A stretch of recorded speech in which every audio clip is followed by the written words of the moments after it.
চর্চাটা চালিয়ে যেতে লাগলাম। এভাবে নিজেকে নিজে উপভোগ করতে করতে এক পর্যায়ে শান্ত হয়ে গেলাম। সারা শরীর অদ্ভুত এক ঝাঁকুনি দিয়ে উঠল। আমার দ্রুত শ্বাসের শব্দ বাথরুমের চার দেয়ালের ভেতরেই সীমাবদ্ধ থেকে যায়। কিছুক্ষণ দাঁড়িয়ে দাঁড়িয়ে হাঁফাতে থাকি। এরপর গোসল সেরে তাড়াতাড়ি বেরিয়ে আসলাম। এখন অনেকটা হালকা লাগছে নিজেকে। নাস্তাটা সেরে নিজের কিছু জরুরি কাজ সেরে ফেললাম। এর ভেতরে ভিডিও রেকর্ডের কথাটা বেরিয়ে গিয়েছিল মাথা থেকে। এরপর সন্ধ্যাবেলা দর্পণ ভাইয়ার সাথে দুপুরে খাবার খাওয়ার সময় এক পলক দেখা হয়েছিল, তারপর আর হয়নি। ভাবলাম দুই ভাই মিলে বাইরে গিয়ে একটু আড্ডা দিলে আসলে মনে দুশ্চিন্তাগুলো একটু হলেও লাঘব হবে। এমনিতে বিভিন্ন কারণে সকাল থেকে ঘেটে আসছি। এইভাবে ভাইয়ার রুমের দিকে যাই। রুমের দরজাটা খুলতেই দেখি কেউ নেই ঘরে। আম্মাকে ডাক দিয়ে জিজ্ঞেস করি ভাইয়ার বিষয়। তিনি কিছু বলতে পারলেন না। ভাবিও নেই আশেপাশে। আর ওদের রুমের ভেতরে পা বাড়ালাম না। দরজাটা আবার বন্ধ করে বেরিয়ে আসতে যাব, ঠিক তখন একটা জিনিসের দিকে চোখ পড়ল আমার। ভাইয়াদের বিছানায় বালিশ চাপা দিয়ে কিছু একটা রাখা হয়েছে। কৌতূহল বশত রুমের ভেতরে ঢুকে পড়লাম জিনিসটা কি দেখার জন্য। কাছে গিয়ে বালিশটা তুলতেই চমকে উঠলাম আমি।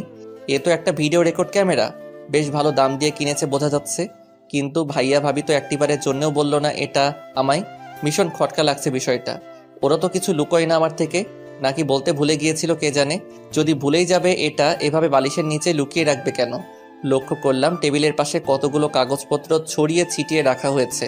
তার ভেতরে দুটো ট্রেনের টিকিট। টিকিটের দিকে তাকিয়ে আরও বেশি অবাক হলাম। এগুলো তো গতকালকে দুপুরের শিফটের টিকিট।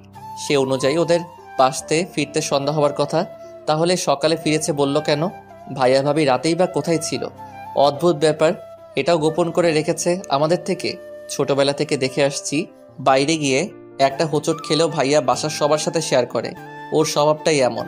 কোনো কিছু হাইড করে রাখার মানুষ ও নয়। অথচ এখন ক্যামেরা আর টিকিটের বিষয়টা এভাবে গোপন করলো আমাদের থেকে। এটা ভাবতেই সকালের ভিডিওর কথা মাথায় চলে আসলো আমার।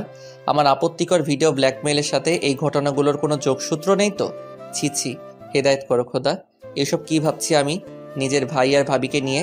ওদের কি শত্রুতা আমার উপর? আর ওরা কেন এরকম একটা জঘন্য কাজ করতে যাবে আমার সাথে?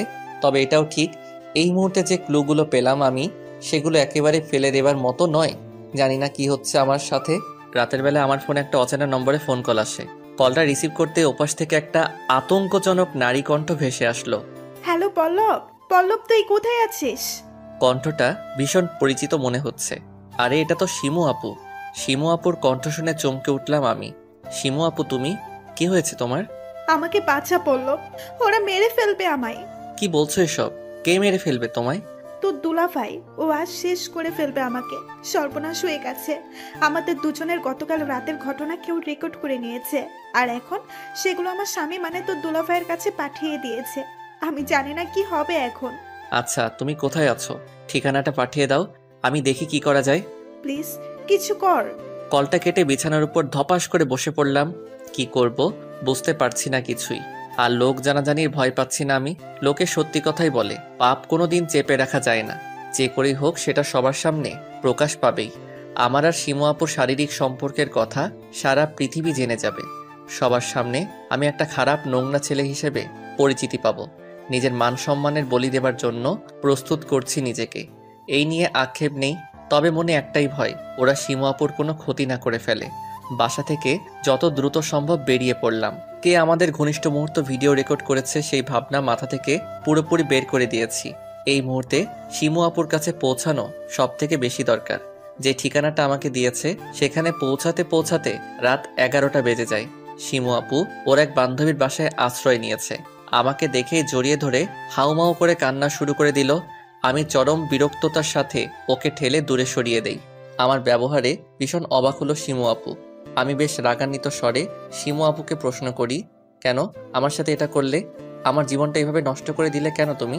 আমি তোর জীবন নষ্ট করেছি? নয়তো কি? তোমার না স্বামী বর্তমান? তুমি তারপরেও একজন পরপুরুষকে অবৈধ সম্পর্কের প্রস্তাব দাও কি করে? তুই পরপুরুষ আমার কাছে? কি বলছিস এসব? হ্যাঁ জানি আমি তোমার খুব কাছের একজন বন্ধু, কিন্তু একজন বিবাহিত নারীর কাছে তার স্বামী ছাড়া সবাই পরপুরুষই হয়, এমনকি তার নিজের ভাইও। স্বামী? কে আমার স্বামী? কাকে স্বামী বলছিস তুই? কেন তাজ ভাইয়া? আমার কথা শুনে শিমু আপু হাসতে লাগলো। আমি ওর এই অনর্থক হাসার কোনো কারণ খুঁজে পাচ্ছি না। তুমি এই সময় হাসছো কি করে পারছো? বলবে আমায়? তুই কাকে স্বামী বলছিস পল্লব? যে পুরুষ সন্তান না জন্ম না দিতে পারার জন্য তার স্ত্রীকে দিনের পর দিন মারধর করে, তাকে শেষ করে দেবার হুমকি দেয়, সে স্বামী? যে নিজের বাবা মায়ের কথায় বিয়ে করা স্ত্রীকে ছেড়ে দিতে পারে, সে স্বামী? আমি ঠিক বুঝতে পারলাম না তোমার কথা আপু, কি হয়েছে আমাকে খুলে বলো। আমার দুঃখের কথা কি শুনবি তুই? তুই তো আগে থেকে আমাকে অপরাধের কাঠগড়ায় দাঁড় করিয়ে দিয়েছিস। লক্ষ্য করছি শিমু আপু কথাগুলো বলছে আর চোখ বেয়ে জল গড়িয়ে পড়ছে তার। এইভাবে আগে কখনো কাঁদতে দেখিনি ওকে। আমি ওর পাশে গিয়ে বসলাম, তারপর ওর কাঁধে হাত রেখে বলি, কি হয়েছে তুই শুধু একটিবার বল আমায়, প্লিজ আপু বল। তুই তো জানিস তাজের সাথে আমার বিয়ে হয়েছে এতগুলো বছর। আমি ওদের বংশে একটা সন্তান দিতে পারছি না বলে ওর পরিবারের ক্ষোভের শেষ নেই আমার উপরে। ওরা আমাকে সবকিছুর জন্য দায়ী মনে করে। আমি নাকি অপয়া, আমার পাপের জন্য পেটের সন্তান আসছে না। আমি তাজকে বোঝানোর অনেক চেষ্টা করি, কিন্তু ও আমাকে তো বুঝলোই না, উল্টো নিজের বাবা মায়ের অন্ধবিশ্বাসের পক্ষ নিল। আমি এর প্রতিবাদ করলে আমার উপরে নেমে আসতো অকথ্য নির্যাতন, আমাকে ছেড়ে দেবার হুমকি পর্যন্ত দিত। এখন তুই বল, আমি বাপ মা মরা মেয়ে, তাস আমাকে ওর পরিবার থেকে তাড়িয়ে দিলে কোথায় যেতাম আমি? আমার যে মরা ছাড়া উপায় ছিল না। এরপর সবকিছু আল্লাহর হাতে ছেড়ে দিলাম। তাকে ডাকতে লাগলাম, তিনি যেন একটা সন্তান দেয় আমায়। কিন্তু জানি না কোন পাপের জন্য উনি মুখ ফিরিয়ে নিয়েছেন আমার থেকে। আল্লাহ দয়া করলেন না আমার উপর। এরপর আমি ধীরে ধীরে বুঝতে পারি আসলে সমস্যাটা আমার না, তাজের। ওর ভেতরে সন্তান জন্ম দেবার ক্ষমতা নেই, অথচ দিনের পর দিন নিজের অপারগতার দায় আমার উপর চাপিয়ে এসেছে অমানুষটা। আমি ওর বাবা মার কাছে সবকিছু খুলে বলি, ভেবেছিলাম তারা হয়তো বুঝবে, কিন্তু তার উল্টো ফল হলো। ওরা কেউ আমার কোনো কথা কানে তুলল না, সমানে আমাকে নির্যাতন আর ছেড়ে দেবার হুমকি দিতে থাকে। একবার আইনেরও আশ্রয় নিয়েছিলাম, কিন্তু চতুর তাজ আর ওর ফ্যামিলি পুলিশদের ঘুষ খাইয়ে আইনের মারপ্যাচ থেকে বেরিয়ে আসে, আমার উপর নির্যাতনের মাত্রা বাড়াতেই থাকে। তুই বিশ্বাস কর, আমার যদি বাবা মা বেঁচে থাকতো বা কোথাও যাওয়ার একটা ভালো জায়গা থাকতো, সেখানেই চলে যেতাম। কিন্তু আমার ভাগ্য এতটাই খারাপ, সেই রাস্তাও বন্ধ ছিল। এরপর আমার তোর কথা মাথায় আসে, একটা কঠিন সিদ্ধান্ত নিয়ে বসি আমি। তাজ আর ওর উপর পরিবারের সাথে তো শুধু একটা বাচ্চা নিয়ে এত ঝামেলা। ওদের টর্চারের হাত থেকে বাঁচতে একটা বাচ্চা প্রয়োজন আমার, সেটা যে কোনো প্রকারে। আর সেই মাধ্যমটাই ছিলি তুই। তোর দ্বারা আমি মা হবার সিদ্ধান্ত নেই। আমি জানতাম তুই ঠিক আমাকে এই মহা সংকট থেকে উদ্ধার করতে পারবি, তাই তোর কাছে ছুটে আসি। আমি এটাও জানি এখন তোর অংশ ধীরে ধীরে বেড়ে উঠছে আমার ভেতর। তাস সাপ সাপ জানিয়ে দিয়েছে ও এই বাচ্চার দায়িত্ব নিতে পারবে না, উল্টো আমায় আটকে মারধর করেছে। দেখ কি অবস্থা করেছে আমার। এই বলে শিমু আপু ওর পিঠটা আমাকে দেখায়। এক পলক সেই দিকে তাকিয়ে আতকে উঠলাম আমি। ইস, মানুষকে মানুষ এইভাবে টর্চার করে? শিমু আপুকে জানোয়ারগুলো নিশ্চিত মেরেই ফেলবে। আর এই ঘটনার পরে তো সেটা আরো নিশ্চিত। শিমু আপুর চোখের সমস্ত জল ইতিমধ্যে শুকিয়ে গিয়েছে, কাঠ হয়ে দাঁড়িয়ে আছে আমার সামনে। ইতিমধ্যে রুমের দরজায় ধাক্কা মেরে কেউ ভিতরে ঢুকে পড়ে। সে আর কেউ নয়, তাজ ভাইয়া। তাজ ভাইয়া গিয়ে শিমু আপুর চুলের মুঠি চেপে ধরলো। কিরে, মার খেয়েও লজ্জা নেই তোর? এখন আসছিস একটা হাঁটুর বয়সী ছেলের সাথে নষ্টামি করতে? মুখ সামলে কথা বলুন, কাকে কি বলছেন? এই, তুমি একদম চুপ থাকো। তোমাদের দুজনের নষ্টামির সব প্রমাণ আছে আমার কাছে। আর তুমি এই বয়সে দেখি পাক্কা খেলোয়াড় হয়ে উঠেছো। কে দিয়েছে এত ভালো ট্রেনিং? শিমু আপু? শিমু আপু গিয়ে তাজ ভাইয়ার পা জড়িয়ে ধরে বলতে লাগলো, তোমার যা বলার আমাকে বলো, পায়ে পড়ি, ওকে কিছু বলো না। আমার পা ছাড় বলছি, আর তোর কোনো কথা শুনবো না আমি। তোকে তো এবার ডিভোর্স দিতেই হবে। তাজ ভাইয়া রেগে মেগে শিমুল আপুকে উদ্দেশ্য করে বলে, আপু তুমি পা ছাড়ো ওর। ওর মতো একটা মানুষের পা ধরে কেন নিজেকে ছোট করছো? এত বড় বড় কথা বলছো? কি হও তুমি ওর? শুধু দেখো আমি ওর কি অবস্থা করি। কি করবে তুমি? ছেড়ে দেবে ওকে? দাও ছেড়ে। তোমার মতো মানুষরূপী জানোয়ারের সাথে সংসার করার থেকে না করাই ভালো। পল্লব, তুই চুপ কর। কি বলছিস এসব? ও আমাকে ছেড়ে দিলে কোথায় যাব আমি? তুমি আমার সাথে যাবে? আমার কথা শুনে তাজ ভাইয়া হাসতে লাগলো। কি বলে এই পুচকে? অন্যের বউ তার সামনে নিয়ে যাওয়ার কথা বলছে। সাহস দেখে হাসি পাচ্ছে আমার। কিসের বউ? তুমি তালাক দেবে ওকে? পল্লব, তুই চুপ কর। হ্যাঁ, তালাক তো ওকে দেবই আমি। ওর মতো নষ্টা মেয়েকে আমি আর আমার সংসারে রাখবো না। তারপর দেখি ওর কি গতি হয়। রাস্তায় পচে গেলে মরতে হবে। রাস্তায় পচে গড়ে মরতে হবে না, সেই ব্যবস্থা আমি করব। তুমি করবে? কি করবে তুমি শুনি? আমি ওকে বিয়ে করব। শুনতে পেলে কি বলেছি আমি? আমার কথা শুনে শিমু আপু যেন স্তম্ভিত হয়ে গেল। তাজ ভাইয়া হা করে তাকিয়ে আছে আমার দিকে। আমার মুখ থেকে উচ্চারিত শব্দ পাথর বানিয়ে দিয়েছে দুজনকে। আসলে ওরা দুজনের কেউ ভাবতেও পারিনি আমি এরকম একটা কঠিন সিদ্ধান্তের কথা জানাবো। ছি, এসব কি বলছিস পল্লব? মাথা খারাপ হয়ে গেছে তোর? না, আমি একদম ঠিক বলছি। আর যা বলছি ভেবে চিন্তাই বলছি। আমি বিয়ে করলে একমাত্র তোকেই করব। বাহ, তাহলে এই ছিল তোমাদের দুজনের মনে তলে তলে এত দূর। আপনি চুপ করুন তাজ ভাইয়া। আর আপনার এত প্রবলেম কেন হচ্ছে বুঝতে পারছি না। আপনি তো একটু আগেই বললেন শিমু আপুকে ছেড়ে দেবেন, তাহলে? সে তো আমি ছাড়বই, আর তোমাদের দুজনের ব্যবস্থাও করব আমি। বিশেষ করে তোমার পুচকে, যখন সারা দুনিয়া তোমাদের অপকর্মের কথা জানতে পারবে, কিভাবে মুখ লুকাবে তুমি? তাজ ভাইয়ার কথা শুনে হঠাৎ ভিডিওর কথা মাথায় আসলো আমার। হ্যাঁ, এটাই সুযোগ। যদি এখন এই ভিডিওর বিষয়ে কিছু জানা যায়। আচ্ছা, আমাকে একটা কথা বলুন, এই ভিডিওটা আপনি পেলেন কোথায়? কে দিয়েছে আপনাকে? আমার কথা শুনে তাজ ভাইয়া ওহো করে হেসে উঠল। কে দিয়েছে আমি সেটা বলবো তোমায়? তুমি আমায় ভাবোটা কি? দেখুন, আমার সাথে কিন্তু আপনার কোনোদিন কোনো শত্রুতা ছিল না। আপনি শিমু আপুকে ছেড়ে দিবেন তো দেন, তারপর আপনি আপনার মতো থাকবেন। আমরা কেউ নাক গলাতে যাব না। দয়া করে এই ভিডিওটা কে দিয়েছে আপনাকে তার নামটা বলুন, আমারও জানা দরকার। আবার এত বড় শত্রুটাকে কে পেছন থেকে এভাবে আমার পিঠে ছুরি মারছে? আমার মনে হয় তোমার সেটা না জানাই ভালো। যতটুকু জানতে পেরেছো তাই নিয়ে সন্তুষ্ট থাকো। কি জানতে পেরেছি আমি? যে ভিডিওটা দিয়েছে তার নাম বললেও তুমি হয়তো বিশ্বাস করতে পারবে না। সে খুব কাছের মানুষ তোমার। কাছের মানুষ? আমার কোন কাছের মানুষটা এত বড় একটা জঘন্য কাজ করলো আমার সাথে? তার নামটা বলুন প্লিজ।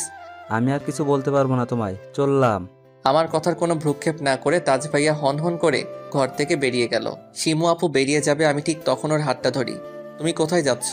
কোথায় আর যাবো আমি? আমার ওই জাহান্নাম ছাড়া যাওয়ার আর জায়গা আছে? না, তুমি আর তাজ ভাইয়ার বাড়িতে যাবে না। তাহলে কোথায় যাব? তুমি আমার সাথে যাবে।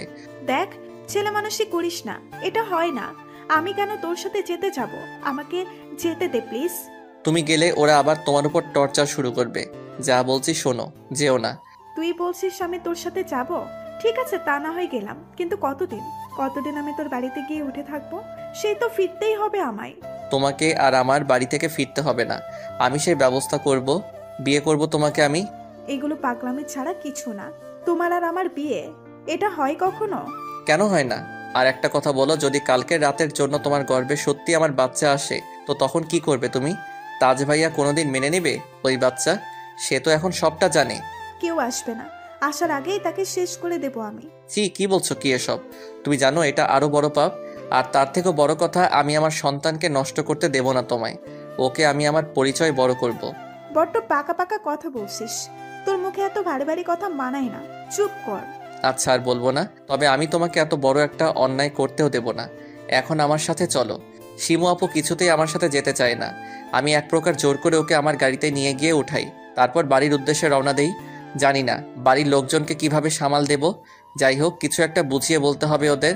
হঠাৎ ফোনে একটা মেসেজ নোটিফিকেশন আসলো। ফোনটা ওপেন করতে চোখ দুটো ছানা বড় আমার। আবারও সেই আইডি থেকে মেসেজ। কেমন আছো পল্লব? আমি কোনো রিপ্লাই দিলাম না। কি হলো, কথা বলছো না কেন? একটু আগে তোমার ভিডিওটা আবার দেখলাম। হ্যাঁ, আমি জানি। আমাকে এটা মনে করিয়ে দিতে হবে না। আমার কোনো সিক্রেট জিনিস আছে আপনার কাছে? তুমি কিন্তু বেশ হ্যান্ডসাম, তবে কাপড় ছাড়া আরো বেশি হ্যান্ডসাম লাগে। ছি, কি শুরু করেছেন আপনি এসব? Please stop, please. তোমার দেহের উপর থেকে চোখ ফেরাতে পারছি না আমি পল্লব। প্লিজ একবার ভিডিওর এই গেটআপে ধরা দাও না আমার কাছে। একবার নিজের চোখে দেখতে চাই তোমায়। কি বলতে চাইছেন আপনি? তুমি ভালো করে জানো আমি কি বলতে চাইছি। তুমি ছাড়া আমার যন্ত্রণা কে বুঝবে? শাট আপ, জাস্ট শাট আপ। আমি কথা দিচ্ছি, এবার তোমার আর আমার অন্তরঙ্গ দৃশ্যের ভিডিও করব না আমি। তোমায় আর ব্ল্যাকমেলও করব না। একবার, জাস্ট একবার। কি একবার? একবারের জন্য হলেও আমি তোমার সাথে সময় কাটাতে চাই।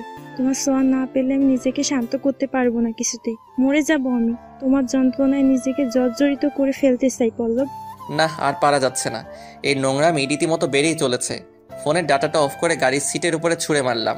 এমনিতেই তাজ ভাইয়াদের সাথে ঝগড়া করে মোডটা অফ, তার উপর এই বিরক্তিকর মেসেজ মেজাজটাই বিগড়ে দিয়েছে। বাসায় ফিরতে ফিরতে অনেক রাত হলো আমাদের। শিমু আপুকে গেস্ট রুমে রেখে আমি আমার ঘরে শুতে গেলাম। এমনিতেই ভীষণ টায়ার্ড হয়ে আছি। গা হাত পা ছেড়ে দিয়েছে একেবারে। যে পোশাকে ছিলাম সেভাবেই শুয়ে পড়লাম। মাঝরাতে একটা অদ্ভুত শব্দে ঘুম ভেঙে যায় আমার।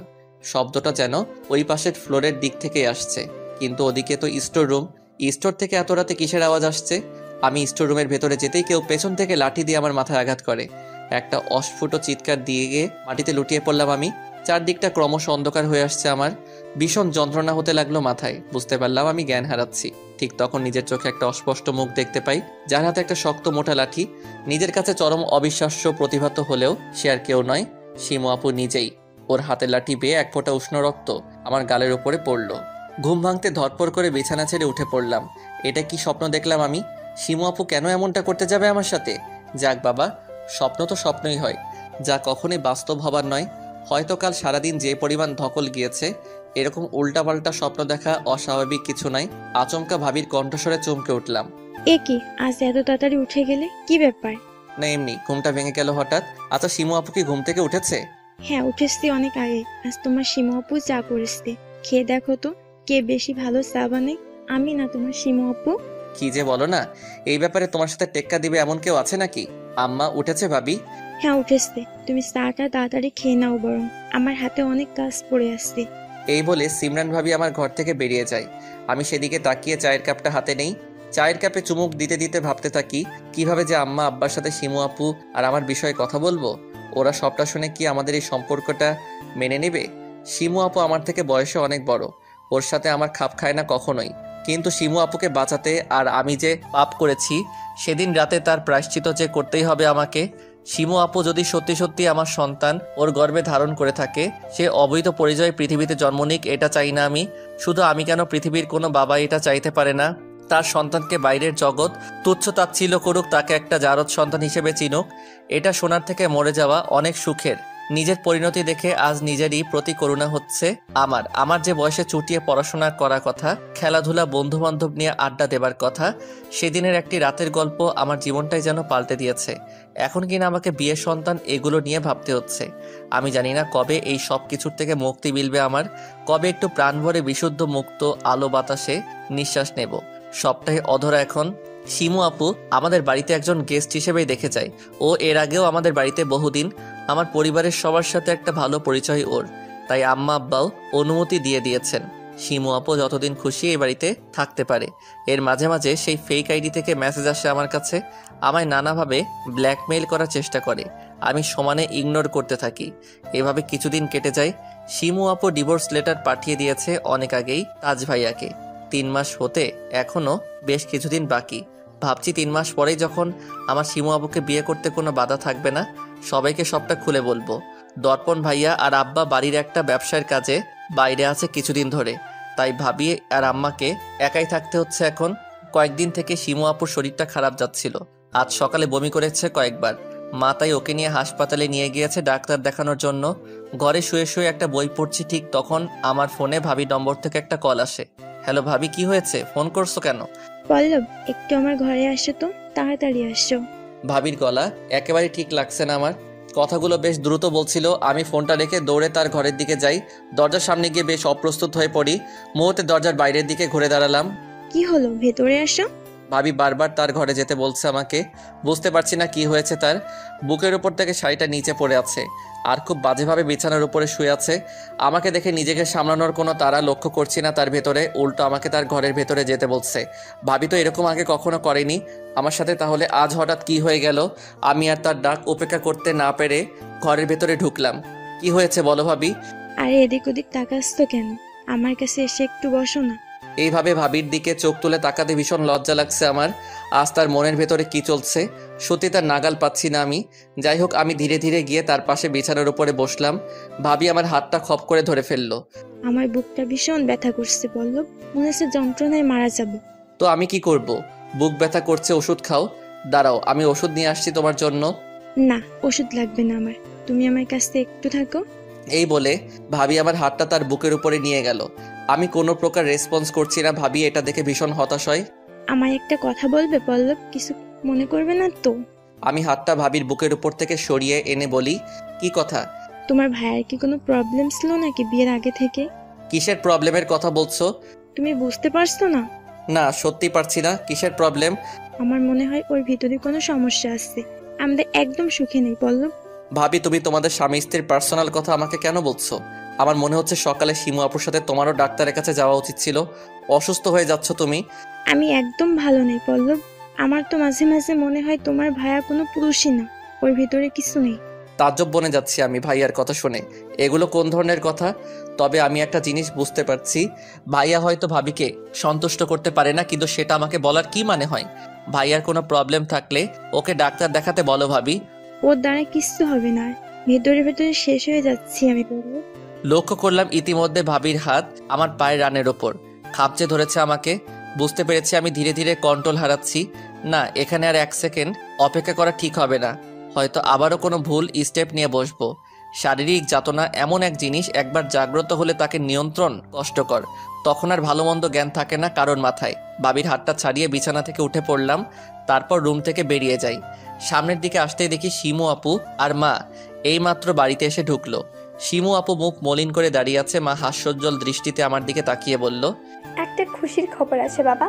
অবাক হয়ে জিজ্ঞেস করলাম, কিসের খুশির খবর আম্মা? শিমু মা হতে চলেছে, এই দেখ মেডিকেল রিপোর্ট। শিমু আপুর দিকে তাকিয়ে আমার হাত থেকে রিপোর্টটা নিলাম। মা শিমু আপুকে নিয়ে ঘরের ভেতরে চলে যায়। আমি রিপোর্টটা হাতে নিয়ে ঠায় দাঁড়িয়ে আছি। কেন জানি না খুলে দেখতে ইচ্ছে করছিল না। একটু আগে বলা মায়ের কথাটা এখনো কানে বাজছে আমার। শিমু মা হতে চলেছে, এটা শোনার পরে কেমন একটা অনুভূতি হতে লাগলো নিজের ভেতর, যা আগে কখনো হয়নি। এই প্রথম এমন অভিজ্ঞতার সাথে পরিচিত হচ্ছি। এতদিন মনে মনে এটাই চেয়েছি যেন বাচ্চাটা না আসে, কিন্তু আজকে তার আসার সংবাদ শুনে আমার উল্টো এত ভালো কেন লাগছে বুঝতে পারছি না। আমার তো খুশি হবার কথা নয়, এই বাচ্চাটা আমাদের দুজনের সমস্যা বাড়িয়ে দিয়েছে বহুগুণে। তারপরেও তার উপর কোনো প্রকার রাগ বা অভিযোগ উপলব্ধি করতে পারছি না আমি।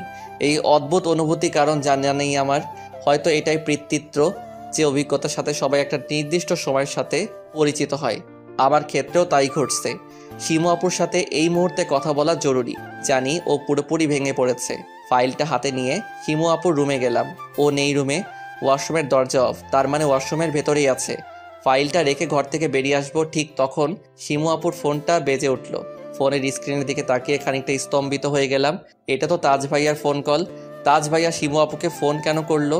ওর তো এখন শিমু আপুর সাথে যোগাযোগ করার কোনো কথা নয়। ওয়াশরুমের দরজার দিকে তাকাতে তাকাতে ফোনের কল লিস্ট চেক করতে থাকি। হায় আল্লাহ, এটা কি দেখছি আমি? ভেতরে তাজ ভাইয়ার অসংখ্য phone call, receive, dial, missed call সবকিছু রয়েছে। তার মানে শিমু আপুর যোগাযোগ আছে তাজ ভাইয়ার সাথে। ও তো সেটা একবারও আমাকে বুঝতে দেয়নি। কি চলছে ওদের দুজনের ভেতর? শিমু আপুর ফোনের কল লিস্টের দৃশ্য যেন ফ্রিজ করে দিয়েছে আমাকে। ফোনটা হাতে নিয়ে দাঁড়িয়ে আছি, ঠিক তখন শিমু আপু ওয়াশরুমের দরজা খুলেই আমাকে দেখে ফেললো।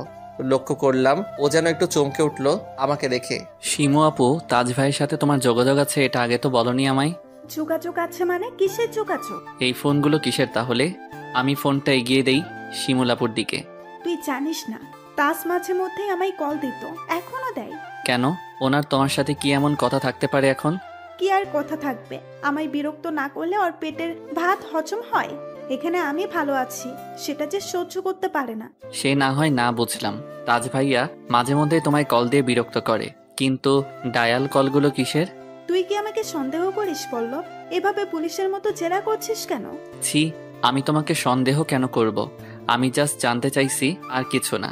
তার যাতে আমায় ফোন দিয়ে বিরক্ত না করে, আমার সাথে যোগাযোগ না রাখে, সেটাই বলতাম ওকে। তুই বল, ওর সাথে এছাড়া আমার আর কি কথা থাকবে? আচ্ছা শোনো, তুমি আর ওনার কল রিসিভ করো না, আর নম্বরটা দরকার হলে ব্লক করে রাখো। ঠিক আছে, তাই করব। আর তুই রাগ করিস না প্লিজ, আমার তোকে আগেই জানানো উচিত ছিল। ঠিক আছে, আমি ঘর থেকে বেরিয়ে যাব। শিমু আপু পেছন থেকে ডাক দিল আমায়। পল্লব শোন। হ্যাঁ বলো। আমার রিপোর্ট দেখেছিস তো? দেখেছি। এখন কি করব আমরা? আমিও সেটাই ভাবছি, কি করব এখন। আম্মা আব্বাকে বিষয়টা জানানো ছাড়া কোনো উপায় নেই আমাদের। কি জানাবি তুই? কি আর বলবো, সবাইকে এটাই বলতে হবে এই বাচ্চাটা তাজ ভাইয়ার নয়, আমার। কিন্তু ওনারা এটা কি মানতে চাইবে? আমার মনে হয় এই বাড়িতে তোর আর আমার দুজনেরই দিন শেষ হতে চলেছে। এটা ছাড়া আর কোনো অপশন আছে আমাদের কাছে? কয়েকদিনের মধ্যেই সবাই জেনে যাবে তুমি প্রেগনেন্ট, আর তাজ ভাইয়াও এটা জানে এখন এই বাচ্চাটা তার নয়। সে তো বাচ্চাটাকে স্বীকার করবে না কিছুতেই, উল্টো তখন নিজেকে বাঁচাতে আমাদের সত্যিটা সবাইকে জানিয়ে দেবে। সেটাও ঠিক, আমি বুঝতে পারছি না কি করব। উনি সবাইকে জানানোর আগে আমাদের আম্মা আব্বাকে ম্যানেজ করতে হবে। কিভাবে ম্যানেজ করবি তুই ওনাদের? দেখো আপু, একটা সত্য যতই তিক্ত হোক না কেন, সেটা স্বীকার করার ভেতরে আলাদা প্রশান্তি থাকে। অন্তত মিথ্যার বোঝা বয়ে বেড়ানোর থেকে আমাদের এই বাচ্চাটাকে নিয়ে আর মিথ্যাচার করা ঠিক হবে না।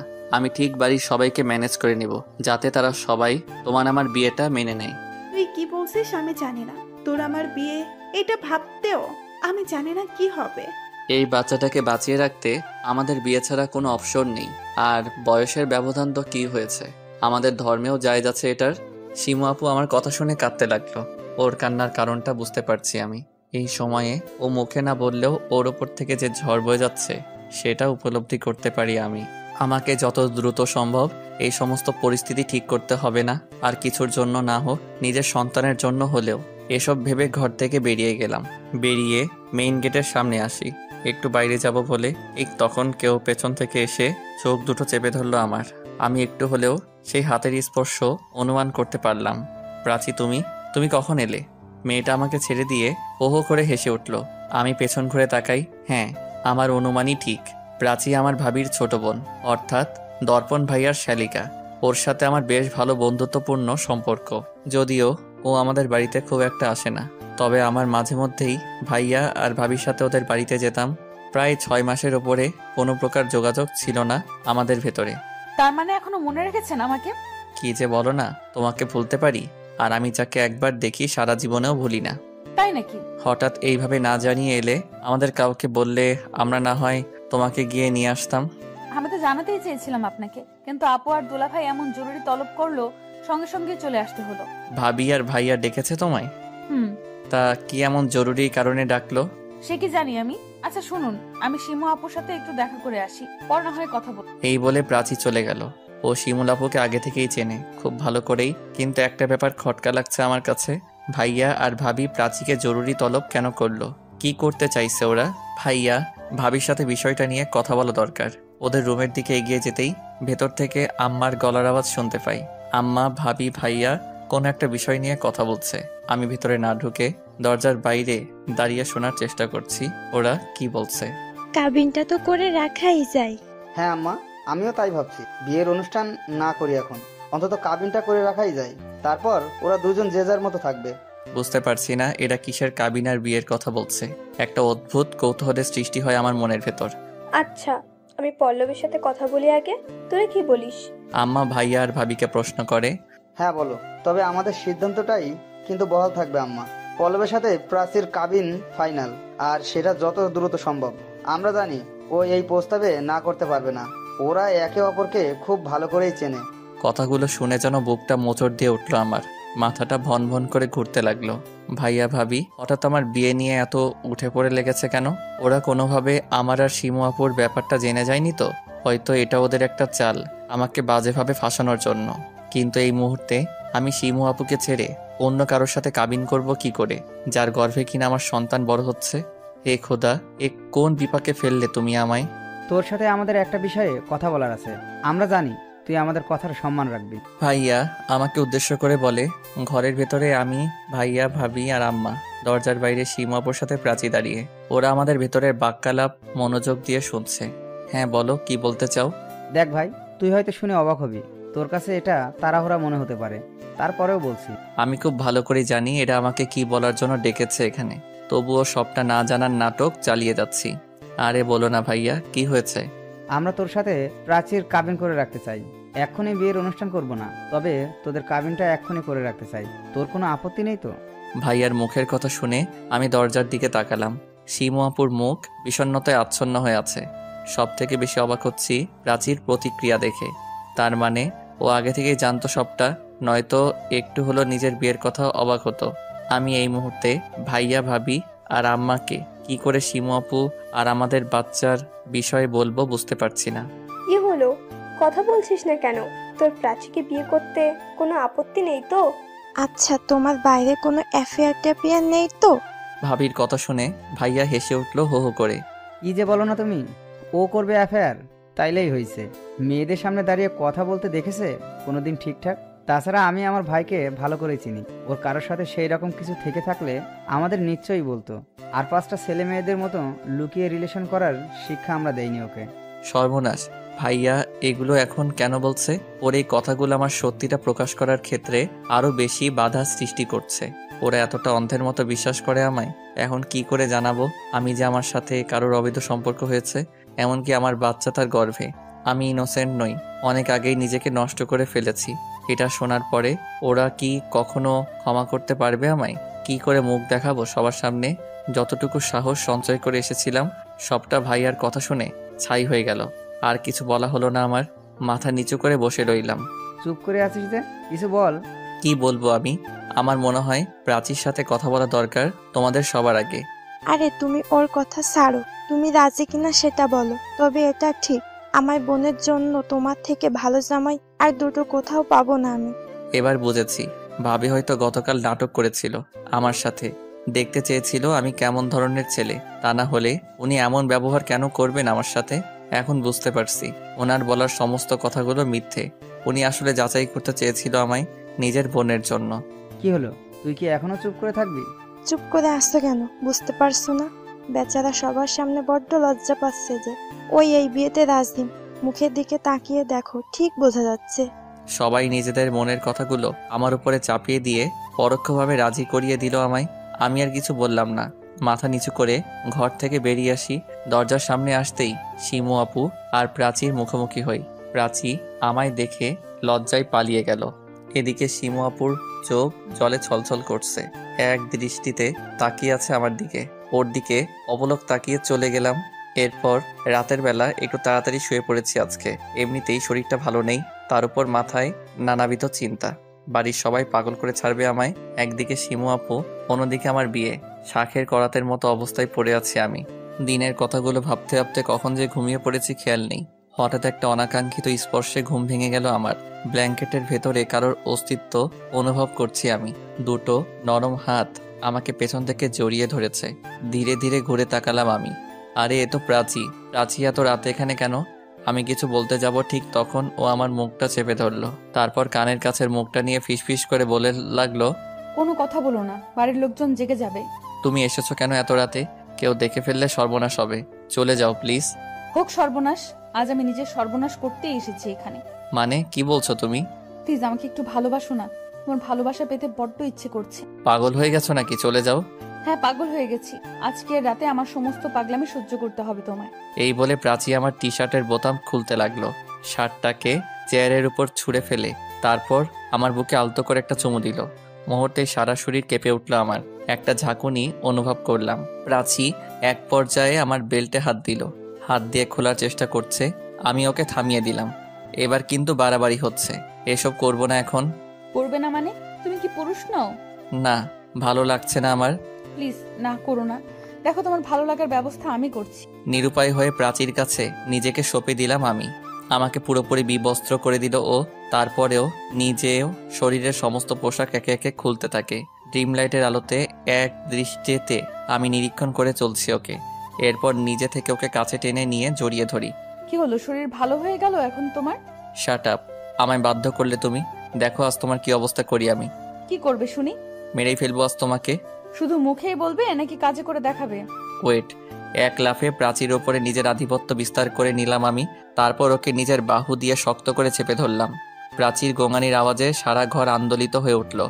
আমি এক হাত প্রসারিত করে ফ্যানের সুইচটা অন করে দিলাম যাতে শব্দটা বাইরে না যায়। পল্লব, এবার ছাড়ো প্লিজ প্লিজ।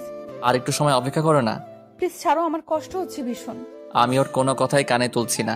আরো শক্ত করে জড়িয়ে ধরলাম। প্রাচী আমার নিষ্ঠুরতা সহ্য করতে না পেরে একটা প্রকাণ্ড চিৎকার জুড়ে দিল। অমনি ঘুম ভেঙে যায় আমার। ধরফর করে বিছানার উপরে উঠে বসি। তার মনে এতক্ষণ স্বপ্ন দেখছিলাম আমি, যেন হাঁপ ছেড়ে বাঁচলাম।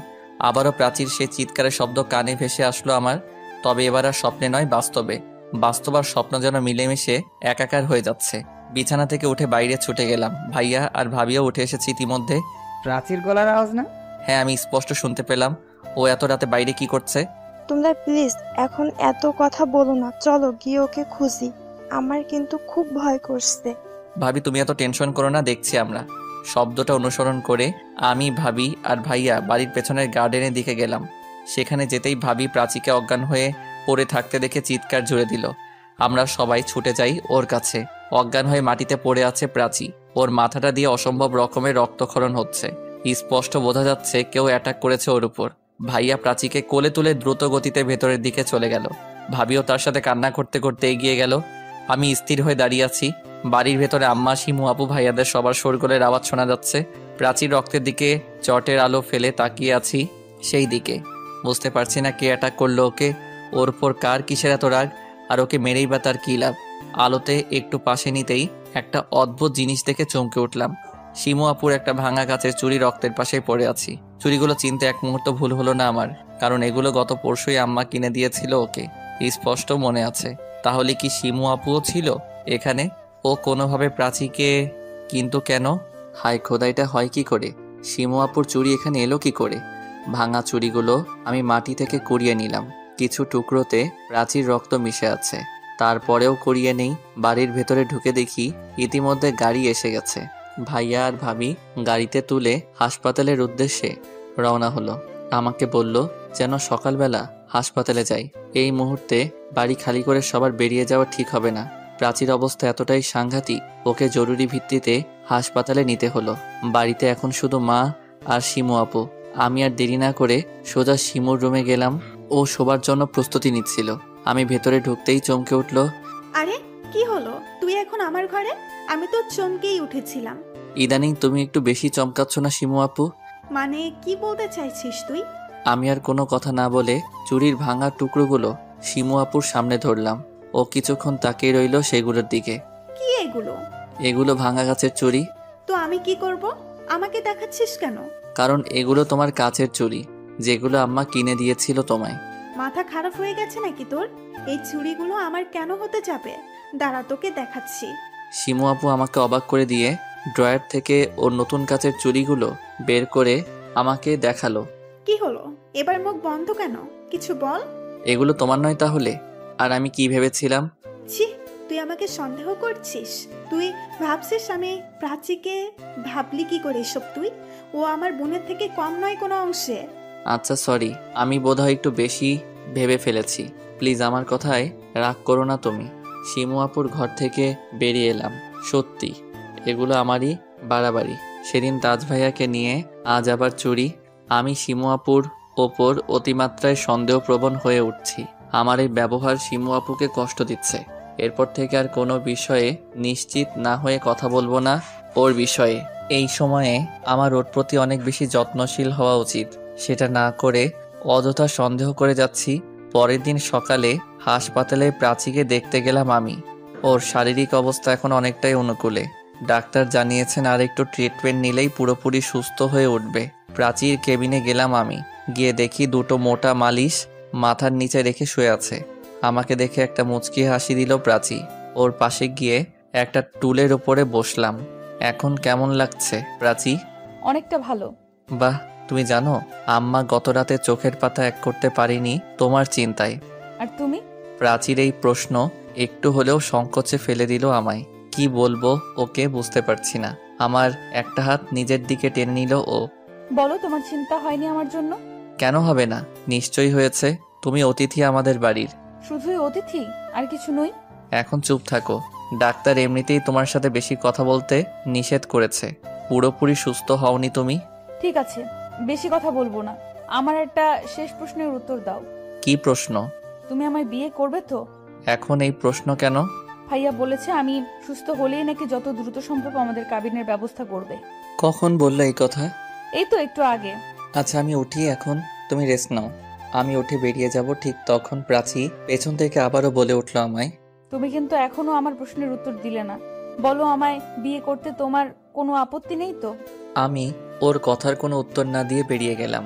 হ্যাঁ, এটা বলাই যেত এই বিয়েতে আপত্তি আছে আমার।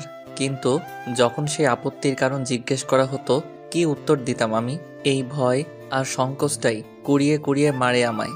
উত্তেজনার বশে একটি রাতের করা ভুল আমার জীবনের সবকিছু ওলট পালট করে দিল। নয়তো প্রাচীকে বিয়ে করতে কোনো আপত্তি ছিল না আমার। ওকে বরাবরই ভালো লাগতো আমার। এখনো সেই ভালো লাগাটা কাজ করে, কিন্তু আমি নিরুপায়। এই মুহূর্তে কিছুই করার নেই আমার। এরপর হাসপাতাল থেকে বাড়ির উদ্দেশ্যে বেরিয়ে পড়ি। পথিমধ্যে আবারও সেই ফেক আইডি থেকে একটা মেসেজ আসে। আমার আর তোমার মাঝে যে বাধা হয়ে আসবে তাকে সরিয়ে দেব আমি। তার মানে এগুলো তোমার কাজ? প্রাচীকে অ্যাটাক তুমি করেছো? এইবারের মতো ছেড়ে দিলাম, এই পরের বার সেই সুযোগ দেব না। কে তুমি? কেন করছো এসব? আমার মনে হয় এবার আমাদের সামনাসামনি কথা বলা উচিত। আর আমি কে সেটা এক্ষুনি জানা জরুরি নয়, তবে এটা জেনে রাখো, আমি যেই হই না আমি প্রাচীরের খুব কাছের একজন মানুষ। লজ্জা করছে না এটা বলতে? নিজেকে প্রাচীর কাছের মানুষ বলে দাবি করছো, আবার তাকেই পেছন থেকে ছুরি মারছো। ছি! হঠাৎ আমার গাড়িটা রাস্তার মাঝে ব্রেক কষলো। সামনে তাকিয়ে দেখি বিশাল বড় জ্যাম পড়ে গেছে। এখন এই বিরক্তিকর জ্যামের মাঝে বসে বসে অপেক্ষা করা ছাড়া কোনো উপায় নেই। গাড়ির জানালাটা খুলে বাইরের দিকে তাকালাম। ঠিক তখন আমার কয়েক গজ দূরে একটা গাড়ির দিকে চোখ পড়তেই চমকে উঠলাম। যা দেখলাম বিশ্বাস করতে কষ্ট হচ্ছে। শিমু আপু আর তাজ ভাইয়া একটা গাড়ির ভেতরে বসে আছে। ওদের দুজনের মুখেই হাসির ছাপ স্পষ্ট। দেখে বোঝার উপায় নেই এদের ভেতরে ডিভোর্স হয়েছে কিছুদিন আগে। ইতিমধ্যে গাড়ি ছেড়ে দিল। শিমু আপু আর তাজ ভাইয়া আমার চোখের আড়ালে চলে গেল। বুঝতে পারছি না এরা দুজন একসঙ্গে কি করছে। শিমু আপু তাজ ভাইয়ার সম্পর্ক এতটাই তিক্ততায় পর্যবসিত হয়েছে। শিমু আপুর তাজ ভাইয়ার মুখ দেখবারই কথা নয়। যাই হোক, কথাগুলো ভাবতে ভাবতে বাড়িতে পৌঁছালাম আমি। গেট দিয়ে ভেতরে ঢুকে সোজা নিজের রুমে চলে গেলাম। শার্টটা খুলে ফ্যানের সুইচ অন করে বিছানার উপরে বসে পড়ি। হঠাৎ আমাকে চমকে দিয়ে একটা হাত আমার দিকে ঠান্ডা লেবুর শরবত এগিয়ে দিল। এ কি শিমু আপু তুমি? শিমু আপুকে দেখে মনে হচ্ছে স্বপ্ন দেখছি। ওকে আমি একটু আগে রাস্তায় দেখে আসলাম। আমার আগেই বাড়িতে পৌঁছালো কি করে ও? কেন, আমাকে দেখে কি ভয় পেয়ে গেলি নাকি? তুমি বাসায় আসলে কখন? বাসায় আসলাম মানে কি বলছিস তুই? আজ তাজ ভাইয়ার সাথে বেরোনি তুমি? পল্লব, তুই পাগল হয়েছিস? আমি তাজের সাথে বের হব? তোর কি সত্যিই তাই মনে হয়? তাহলে আমি রাস্তায় কাদের দেখলাম? স্পষ্ট দেখলাম তুমি আর তাজ ভাইয়া একটা গাড়ির ভেতরে বসে আছো। শিমু আপু আমার দিকে হা করে তাকিয়ে রইল। ও যেন আকাশ থেকে পড়লো আমার কথা শুনে। আমি নিজেও সংকোচের ভেতর পড়ে গেলাম। তাহলে কি যা দেখছি সবটাই মনের ভুল আমার? না, এত বড় ভুল হয় কি করে? আমি নিশ্চিত চোখের সামনে যা দেখেছি পুরোটাই সত্যি। দেখ, আমার মনে হয় প্রাচীকে নিয়ে তুই একটু বেশি ভাবছিস, তাই এসব ভুলভাল জিনিস দেখছিস। আমার কথা বিশ্বাস না হলে তোর আম্মাকে জিজ্ঞাসা করে দেখ। আজ কোথাও বের হইনি আমি। আম্মাকে জিজ্ঞেস করি শিমু কোথাও বের হয়েছিল কিনা। তার উত্তরে কিছুই পরিষ্কার হলো না। আম্মার বক্তব্য তিনি উপরের রুমে ছিলেন। শিমু আপু একবার তার ঘরে এসেছিল, তারপর আর দেখা হয়নি। আমার মনের সন্দেহই থেকে গেল। কোনো রকম কুল কিনারা হলো না। এরপর শিমু আপু আমার ঘর থেকে বেরিয়ে যায়। আমি ল্যাপটপটা খুলে বসে পড়ি। আজকে একটা বন্ধুর সাথে কথা হয়েছিল। ও আমাকে কনফার্ম করেছে যে করে হোক ওই ফেক আইডির আসল মালিককে খুঁজে বের করে দেবে। অর্থাৎ যে নম্বর দিয়ে অ্যাকাউন্ট খোলা হয়েছে সেটা পেয়ে গেলেই আসল কালপিট পর্যন্ত পৌঁছাতে পারবো আমি। আমার সেই বন্ধুটাকে নক করতে যাব। ঠিক তখন আবারও সেই ফেক আইডি থেকে একটা ভিডিও আসলো। ভিডিওটা ওপেন করতেই গা গুলিয়ে উঠলো আমার। What the hell! এগুলো আমাকে পাঠানোর সাহস হয় কি করে তোমার? একদিন তুমি আমি এইভাবেই সময় কাটাবো। আই লাভ ইউ পল্লব। এটা কিছুতেই সম্ভব নয়, মরে গেলেও নয়। কেন নয়? আমি তোমাকে না পেলে কি করব তুমি ভাবতে পারছো না এই মুহূর্তে। আমাকে কিছু ভাবতেও হবে না, যা খুশি করে নাও তুমি। ভেবে বলছো তো? হ্যাঁ, ভেবেই বলছি।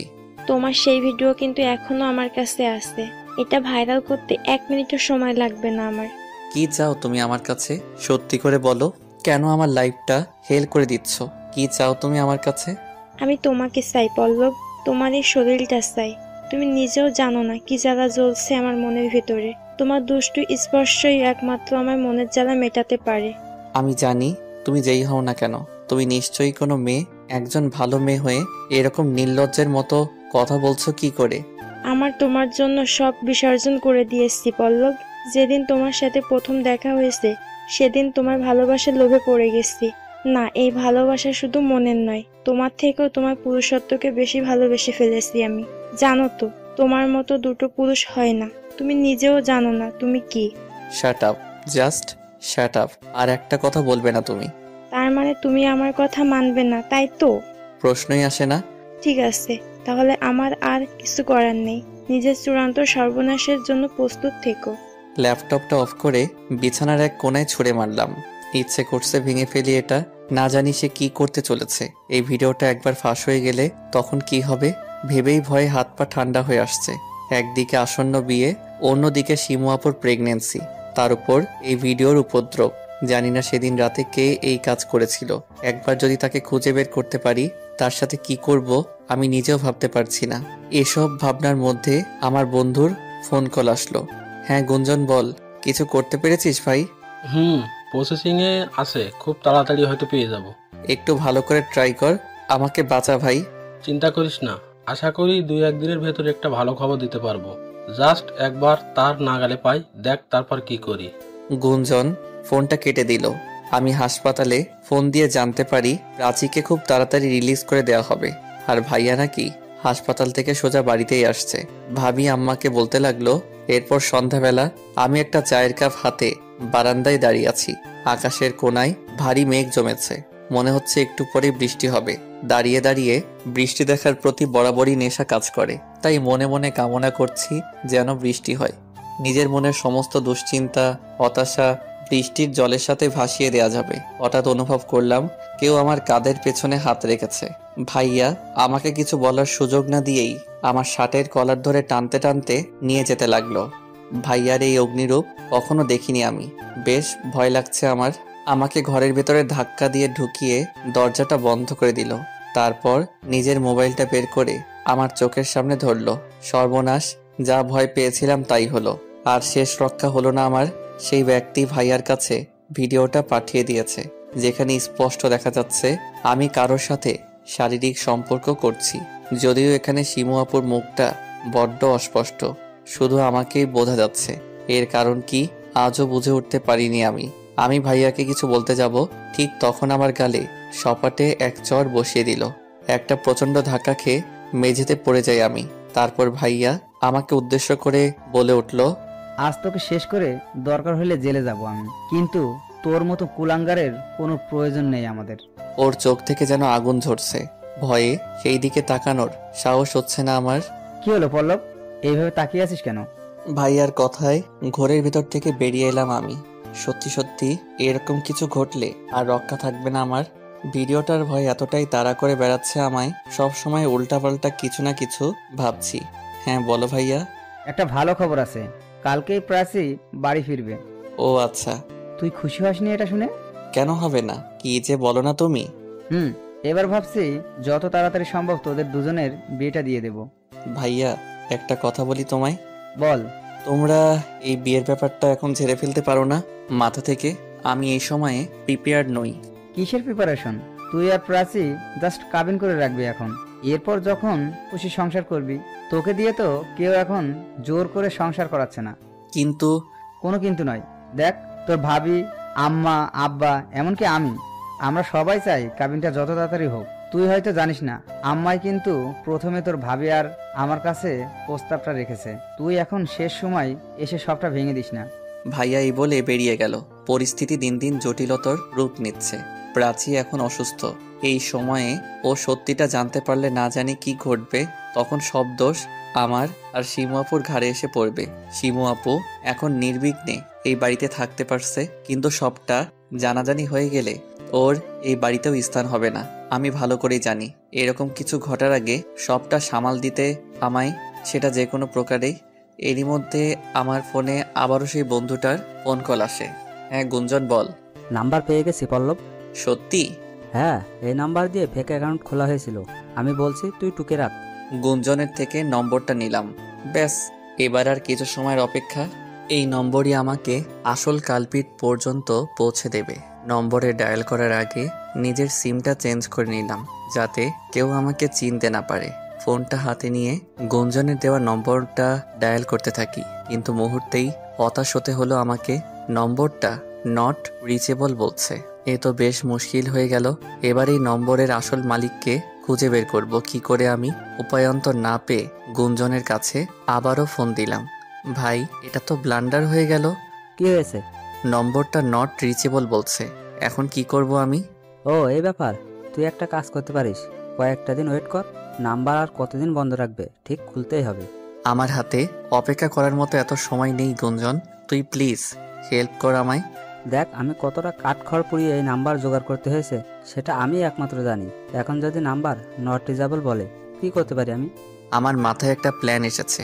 তুই হেল্প করলে কাজটা একটু তাড়াতাড়ি করতে পারবো, আর তুই হেল্প না করলেও এখন এটাই করতে হবে আমায়। কি প্ল্যান? আমরা এই নম্বর থেকে ইউজারের সমস্ত ডাটা তো বের করতেই পারি, আর সেখানে থেকেই সব বেরিয়ে আসবে। এত সহজ নয় রে বিষয়টা। এভাবে কারো ব্যক্তিগত ডাটা কালেকশন করা যায় না, খুব টাফ সেটা। হ্যাঁ আমি জানি টাফ, অসম্ভব তো নয়। আমার সিম অফিসে একজন পরিচিত লোক আছে, ওর কাছে সাহায্য চাইতে পারি আমরা। হ্যাঁ, তুই বললেই সে করে দেবে। ছেলের হাতের মোয়া নাকি? যাই হোক না কেন ভাই, এটা করতেই হবে আমায়। তুই নিজেও জানিস না আমার এটা জানা কতটা জরুরি। আমাকে যে করেই হোক আসল কালপিট অব্দি পৌঁছাতেই হবে। আমিও জানতে চাই কে পেছন থেকে এত বড় সর্বনাশ করতে চাইছে আমার, কি চাইছে সে। তোর কথা কিছুই বুঝতে পারছি না আমি। কি হয়েছে আমায় বল। আমি গুঞ্জনকে সবটা খুলে বললাম, আমার আর শিমু আপুর শারীরিক সম্পর্কের কথা, ওর প্রেগনেন্সি, আমাকে ভিডিওর মাধ্যমে ব্ল্যাকমেইল, সবকিছু। গুঞ্জন সবটা শুনে আমাকে হেল্প করার আশ্বাস দিল, আর এটাও কথা দিল সব রকম পরিস্থিতিতে আমার পাশে থাকবে। সত্যি ওর মতো একজন বন্ধু পাওয়া ভাগ্যের ব্যাপার। আমরা দুজনে সিদ্ধান্ত নিলাম আগামীকাল সকালে উঠেই সিম অফিসে যাব, তারপর সেখানে গিয়েই বাদবাকি কাজ হবে। আজ ইচ্ছে করেই নিজে সেই ফেক আইডিতে নক দিলাম। সে হয়তো একটু বেশি অবাক হবে আমার আচরণে। এই মুহূর্তে এটাই করতে হবে আমায়। তাকে হাতে নাতে ধরার আগে নিজের অনুকূলে রাখতে হবে, যাতে নতুন করে আমার ক্ষতি করার কোনো সুযোগ না পায়। বিষয়টা অনেকটা টোপ দিয়ে মাছ ধরার মতো, আর এই বুদ্ধিটা আমার নয়, গুঞ্জনের। প্রথমে টাইপ করি, কি করছো? ঠিক আছো তো? আমি ঠিকই আছি, কিন্তু কি ব্যাপার বলো তো? আজ তুমি নিজে থেকে নক দিলে আমায়, মতলবটা কি? মতলব কিছুই না, তোমার খোঁজ নিতে ইচ্ছে করলো আজ একটু। মজা করছো আমার সাথে? একদমই না। সত্যি? আজকেও ভিডিওটা দেখলে আমার? হ্যাঁ, তোমাকে না দেখে থাকা সম্ভব? আর এইভাবে দেখতে কার না ভালো লাগে? ইচ্ছে করছে সবসময় দেখতে থাকি। তাই নাকি? যখন তোমার সামনে ধরা দেব তখন কি করবে তুমি? পালিয়ে যাওয়া চলবে না কিন্তু। কেন পালাবো? তোমাকে পুরোপুরি করে পাবার জন্য সে কবে থেকে ব্যাকুল আমি। কেন পালাবো? যেদিন প্রথম দেখা হবে অনেক কষ্ট দেব তোমায়, যা সারা জীবনেও ভুলতে পারবে না। সেটাই আমার জন্য পরম প্রাপ্তি। আমার কষ্ট আর যন্ত্রণার বিনিময়ে যখন তোমার মুখে আনন্দের হাসি ফুটবে, সেটা চেয়ে চেয়ে দেখবো আমি। তোমার সমস্ত হিংস্রতা সেদিন আমাকে উজাড় করে দিবে। ভেবে বলছো তো? আমি হিংস্রের থেকেও হিংস্রতর, যার পরিধি তোমার সমস্ত ধারণা ছাপিয়ে বহুদূর পর্যন্ত বিস্তৃত। আমি প্রস্তুত, শুধু একবার ধরা দাও আমার সামনে। তোমার দেহের ভাঁজে ভাঁজে সমস্ত অঙ্গ প্রত্যঙ্গের সাথে নতুন করে পরিচিত হব আমি। আমরা চাইলে এখনো কিন্তু একে অপরের এই মনের ইচ্ছে পূরণ করতে পারি। কিভাবে? ভিডিও কলে এসো, আজ আমাকে নতুন করে আবার দেখাবো তোমায়। একে অপরের সাথে ভার্চুয়াল ভালোবাসা বিনিময় করব। এটা বলার পরে অপর পাশের আইডিটা চুপ হয়ে গেল। তার তরফ থেকে আর রিপ্লাই আসলো না। চেক করে দেখলাম আবারও ব্লক করে রেখেছে আমায়। হয়তো আমার চালাকিটা ধরতে পেরেছে। আসলে এইভাবে ধরা যাবে না তাকে, আমাকে বাঁকা রাস্তাতেই হাঁটতে হবে। আমি তার রেসপন্সের জন্য ওয়েট না করে ল্যাপটপটা অফ করে শুয়ে পড়লাম। পরের দিন সকালবেলা গুঞ্জন আর আমি সিম অফিসে গেলাম। এদিকে ভাইয়া হাসপাতালে গিয়েছে প্রাচীকে বাসায় নিয়ে আসার জন্য। আমারও যাবার কথা ছিল, কিন্তু কাজের বাহানা দিয়ে আটকে দিলাম। সিম অফিসে পৌঁছাতে পৌঁছাতে বেশ খানিকটা সময় লেগে গেল আমাদের। সেখানে আমার পরিচিত ব্যক্তি অর্থাৎ আকাশ ভাইয়ের সাথে কথা বলি। উনি আমাদের বসতে বললেন। এইভাবে অনেকটা সময় কেটে গেল। জানি না আজ এখানে এসে কতটা সফল হব। ভীষণ দুশ্চিন্তা হতে লাগলো আমার। একটু পরে আমাদের ভেতরে ডেকে পাঠানো হলো। আকাশ ভাই আমাকে উদ্দেশ্য করে বললেন, এটা তো কোনো পুরুষ ব্যক্তি সিম, কিন্তু তুমি আমাকে যে প্রবলেমের কথা বললে তাতে তো এটা হবার কথা নয়। কি বললেন? কোনো পুরুষের সিম এটা? কই দেখি তো। এই যে দেখো, ইউজারের নাম শফিক উদ্দিন তাজ। তাজ ভাইয়া? মাই গড, তার মানে তাজ ভাইয়ার নম্বর এটা। কিন্তু উনি আমার সাথে এমনটা কেন করতে যাবেন? তাহলে শিমু আপুর কোনো যোগাযোগ নেই তো এর সাথে? এমনটা তো হতেই পারে তাজ ভাইয়ার সিমও ইউজ করে। এর আগেও এদের দুজনকে একসাথে দেখেছি, একে অপরকে ফোন কল করতে দেখেছি। তার মানে আমার সেই দেখাগুলো নিছকই মনের ভুল ছিল না? তাহলে কি আসল কালপিট শিমু আপু? হে খোদা, এটা কি করে হয়? আমি শিমু আপুকে ভালো করেই চিনি। ও আমার সাথে এত বড় প্রতারণা কেন করবে? তাছাড়া ওর সাথে আমার সবকিছুই হয়ে গেছে অনেক আগেই। যদি এই আইডির মালিক শিমু আপুই হবে, আমায় কেন এভাবে উদগ্রীব হয়ে বারবার পেতে চাইবে? নাকি এটা কোনো আইওয়াশ, যাতে আমি কারোর কোনো পরিকল্পনা ঘুণাক্ষরেও ধরতে না পারি? সেই কারণে আমাকে বিভ্রান্ত করার জন্য এগুলো বলা হয়। কিন্তু শিমু আপুর উদ্দেশ্যটা কি? ওর কি লাভ হচ্ছে এগুলো করে? না, সত্যি কিছু বুঝতে পারছি না আমি। আমাদের সন্তান বড় হচ্ছে ওর গর্ভে। আমার কিছুতেই নিজের মনকে এটা বিশ্বাস করাতে পারছি না। সবকিছুর পেছনে শিমু আপু আছে। নিজের থেকে বেশি বিশ্বাস করি আমি ওকে। কিন্তু এটাও তো ঠিক, ফোন নম্বরটা তাজ ভাইয়ের, আর তাজ ভাইয়ার সাথে একমাত্র শিমু আপুরই যোগাযোগ থাকার কথা। জানি না কার মনে কি চলছে, তবে আমাকে যত দ্রুত সম্ভব আসল কালপিটকে ধরতেই হবে। আমাকে অন্ধকারে রেখে অনবরত ব্ল্যাকমেইল করে যাবে, এটা হতে পারে না। কি হলো এখন এত কি ভাবছিস? যা জানার ছিল জানা হলো তো। এখনো ক্লিয়ার হলো না কিছুই। কোথায় ক্লিয়ার হলো না? শেষ পর্যন্ত ছেলে বেরোলো, কোনো ছেলে তোর পেছনে লেগেছে। কি বলছিস, পাগল হলি নাকি?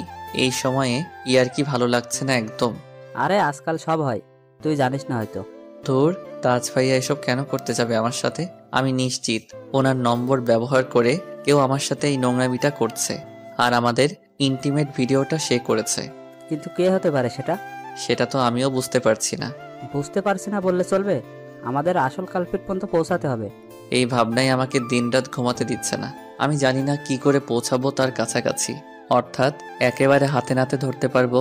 আমার কাছে একটা প্ল্যান আছে পল্লব, জানি না তোর পছন্দ হবে কিনা। প্ল্যান? কোন প্ল্যানটা অ্যাপ্লাই করিনি বল। এখন নতুন করে কিসের প্ল্যানের কথা বলছিস তুই? চল যেতে যেতে বলি তোকে, তবে এইবারে কাজটা কিন্তু একটু অন্যরকম। অন্যরকম বলতে তোকে এমন কিছু করতে হবে যা তুই হয়তো করার কথা ভাবতেও পারিসনি আগে। গুঞ্জন কি প্ল্যানের কথা বলছে আমি জানি না। সিম অফিসের আকাশ ভাইয়ের থেকে বিদায় নিয়ে রাস্তায় বেরিয়ে পড়লাম আমরা। তারপর পরবর্তী পরিকল্পনা নিয়ে দুজন আলোচনা করি। বাসায় পৌঁছাতে পৌঁছাতে বিকেল হয়ে গেল। এসে দেখি প্রাচীকে বাসায় আনা হয়েছে। ও এখন প্রায় পুরোপুরি সুস্থ। সিমরান ভাবি ওর পাশে বসে আছে। আমি ভাবিকে খাবার দিতে বললে সে উঠে যায়। আমি প্রাচীর পাশে এসে বসলাম। এখন ঠিকঠাক তো? হ্যাঁ। যাক ভালো।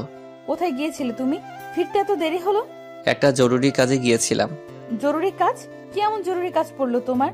আমি ভেবেছিলাম অন্তত তুমি আজকে আমাকে আনতে হসপিটালে যাবে। কেন, ভাইয়া গিয়েছিল তো?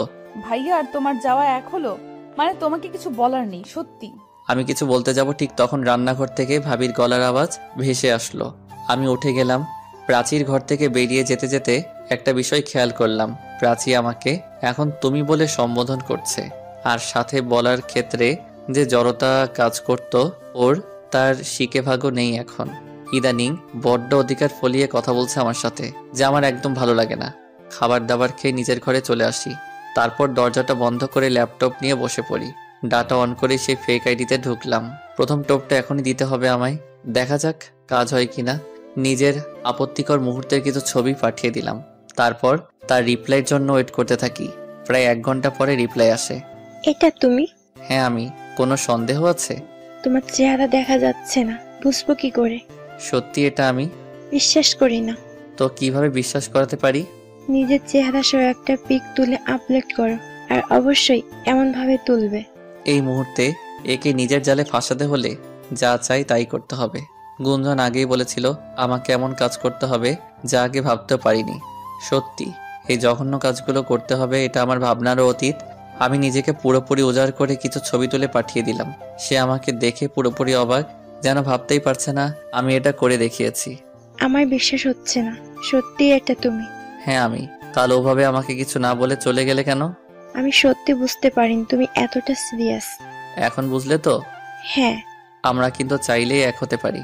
আমার মনে হয় দুজনের আর আড়ালে থাকার প্রয়োজন নেই। কিন্তু তুমি আমাকে কি অ্যাকসেপ্ট করতে পারবে? ভুল বুঝবে না তো? ভুল বুঝবো না। দেখো আমি জানি আমার যা প্রয়োজন একমাত্র হয়তো তুমি দিতে পারবে। কি করে বুঝলে? তোমার আমার প্রতি এতটা আগ্রহ আমাকে বুঝতে সাহায্য করেছে। আমি কথা দিচ্ছি তুমি যেই হও না কেন, আমি আমার সমস্ত রকমের ভালোবাসা শুধু তোমাকেই দেব। কিন্তু আমার যে ভয় হয়, তুমি আমায় একবার দেখলে পিছিয়ে যাবে না তো? ঠিক আছে, তার উপায় আছে। কি উপায়? আজ রাতেই একে অপরের কাছাকাছি যেতে চাই আমরা। তবে আমি কথা দিচ্ছি তোমার যদি আমার সামনে আসতে এতটাই সংকোচ, আমি দেখবো না তোমায়।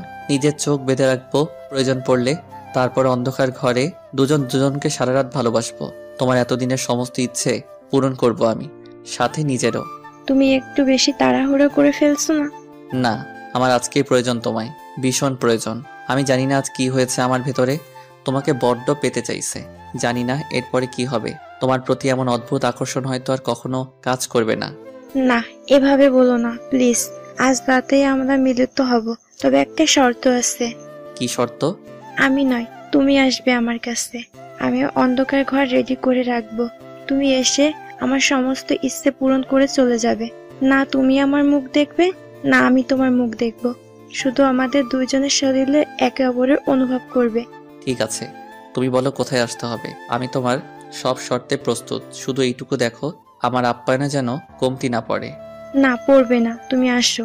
সে আমাকে একটু পরে একটা অ্যাড্রেস পাঠিয়ে দেয়।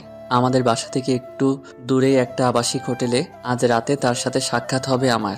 এক প্রকার উত্তেজনা কাজ করতে লাগলো নিজের ভেতরে। না, এটা শারীরিক কোনো উত্তেজনা নয়, মনের উত্তেজনা। পরিশেষে আজ নিজের অপরাধীকে হাতে নাতে ধরতে পারবো। রাত 10টার দিকে আমাদের হোটেলে দেখা করার কথা। আমি বাড়ি থেকে বেরিয়ে পড়ি।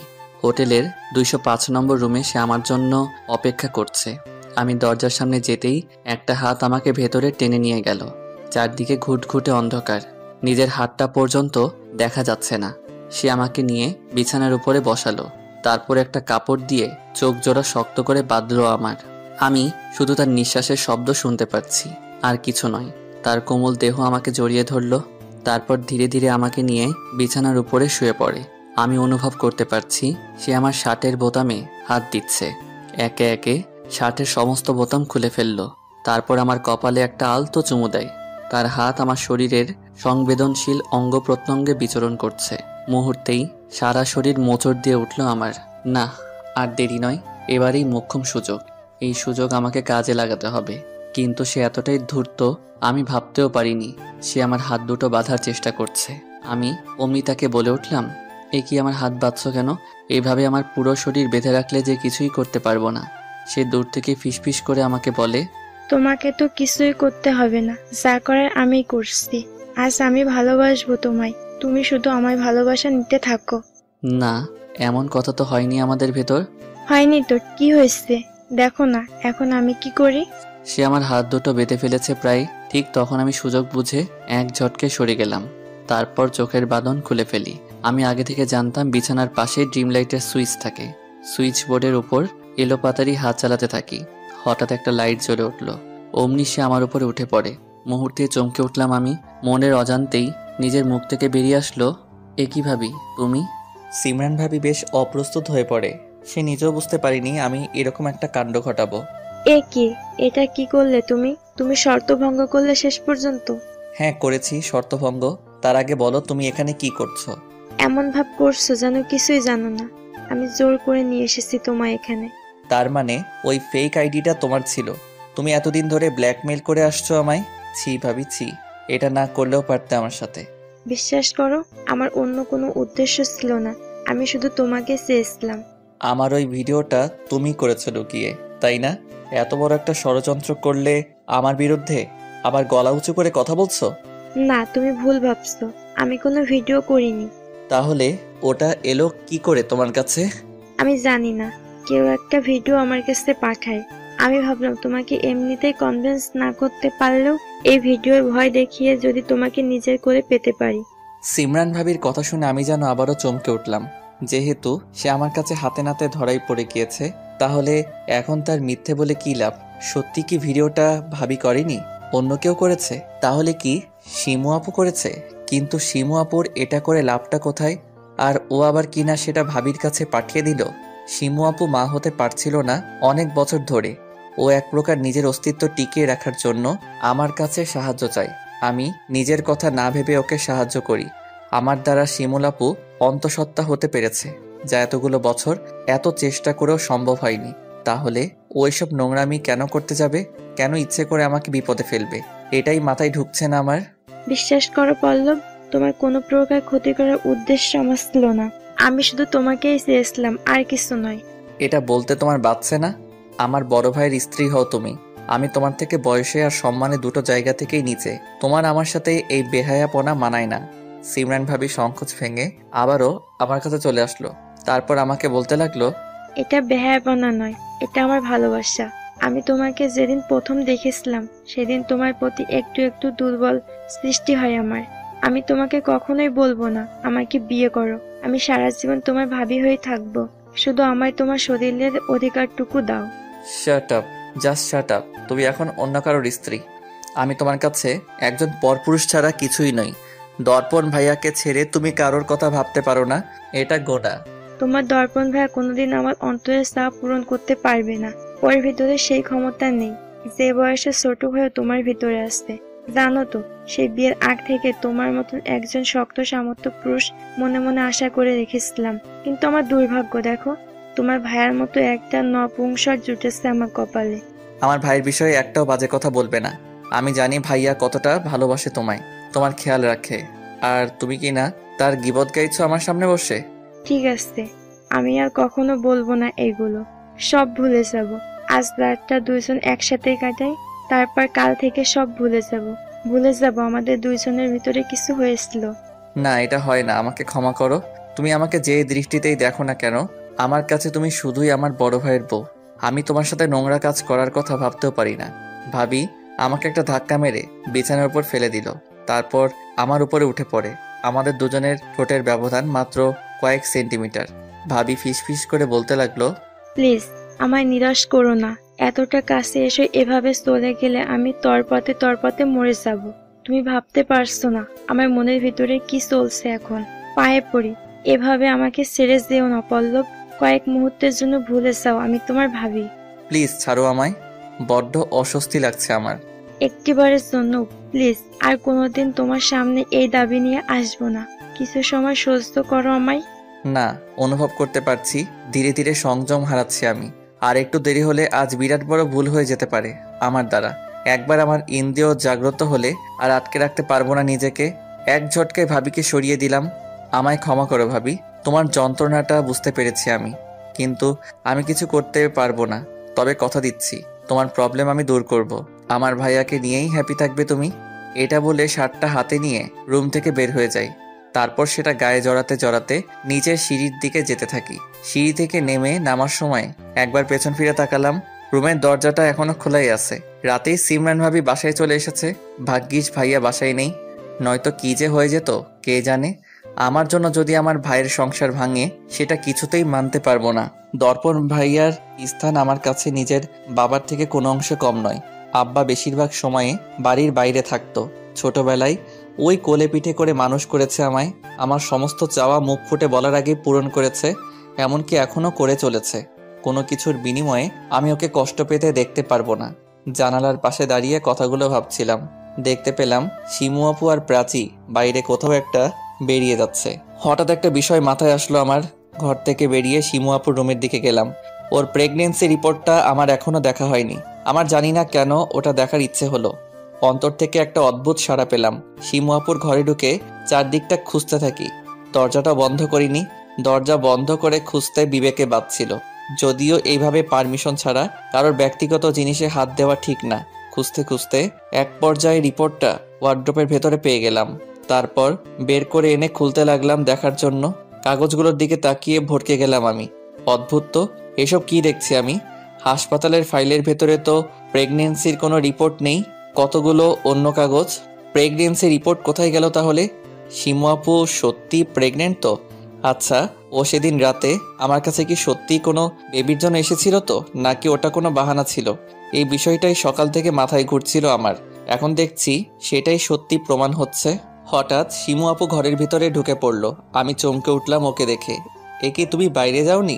না, কিন্তু তুই আমার ঘরে কি করছিস? আর হাতে কি ওটা তোর? শিমু আপু আমার দিকে এগিয়ে এলো।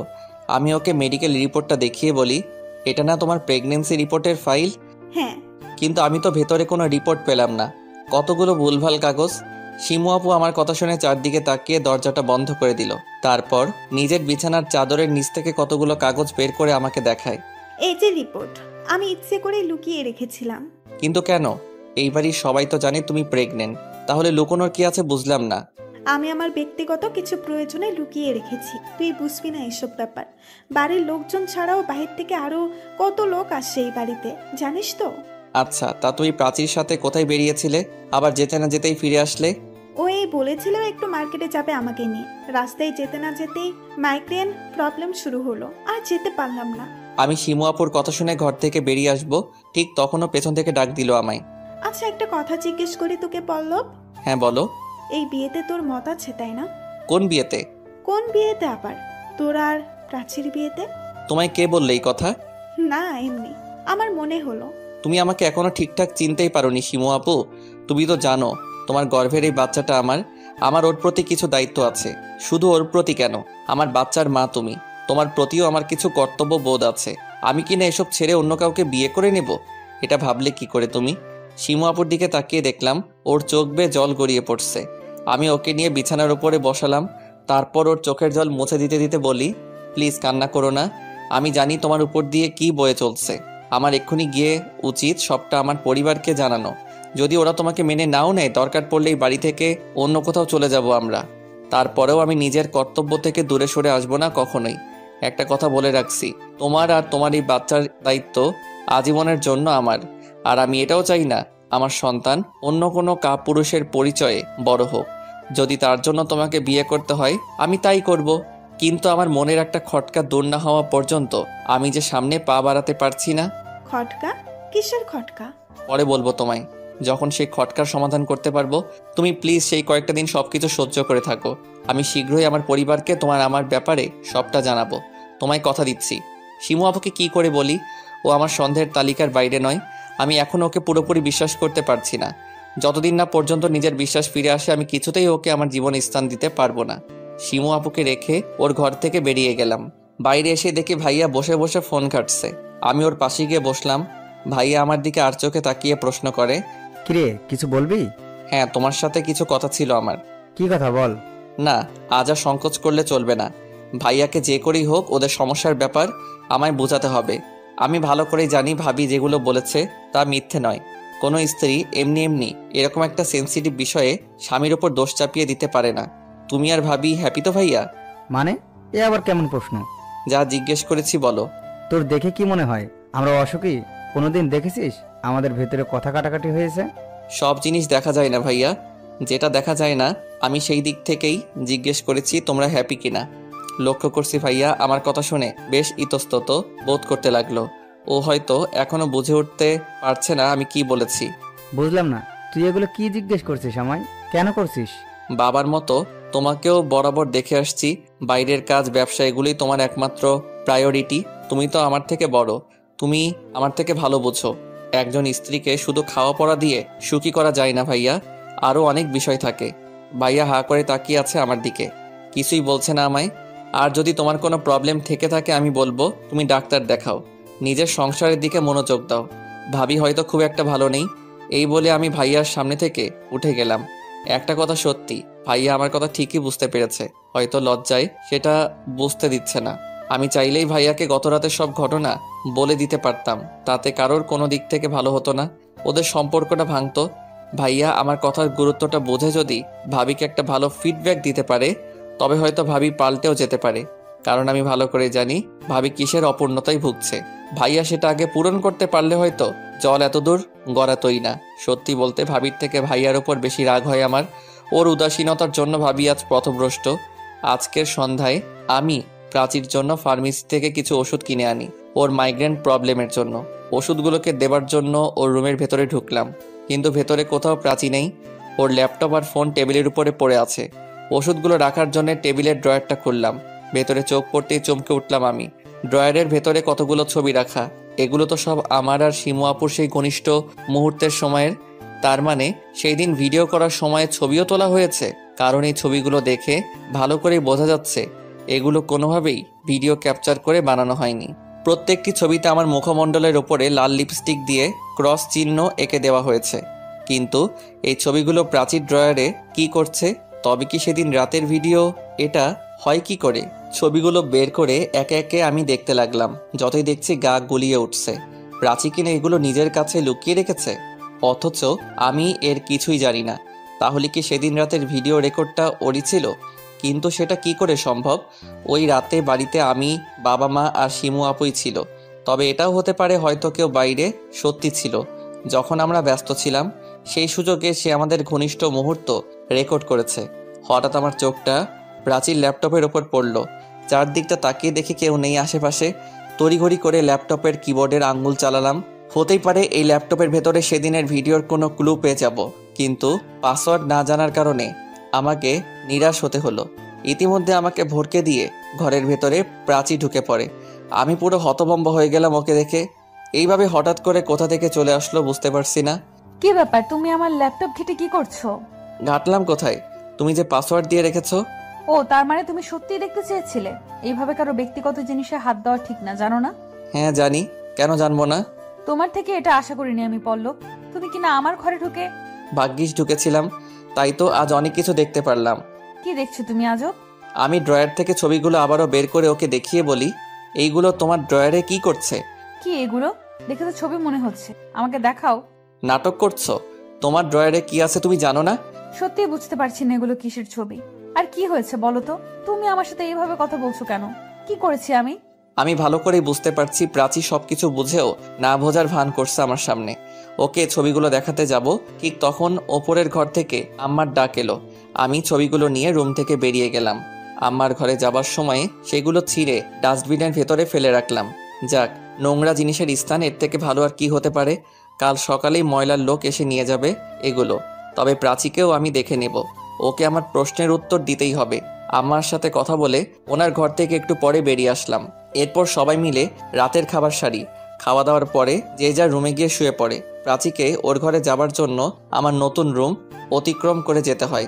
আমি অপেক্ষা করতে থাকি কখন প্রাচী আমার রুমের সামনে দিয়ে যাবে। একটু পরে আমি কারো পায়ের আওয়াজ শুনতে পাই।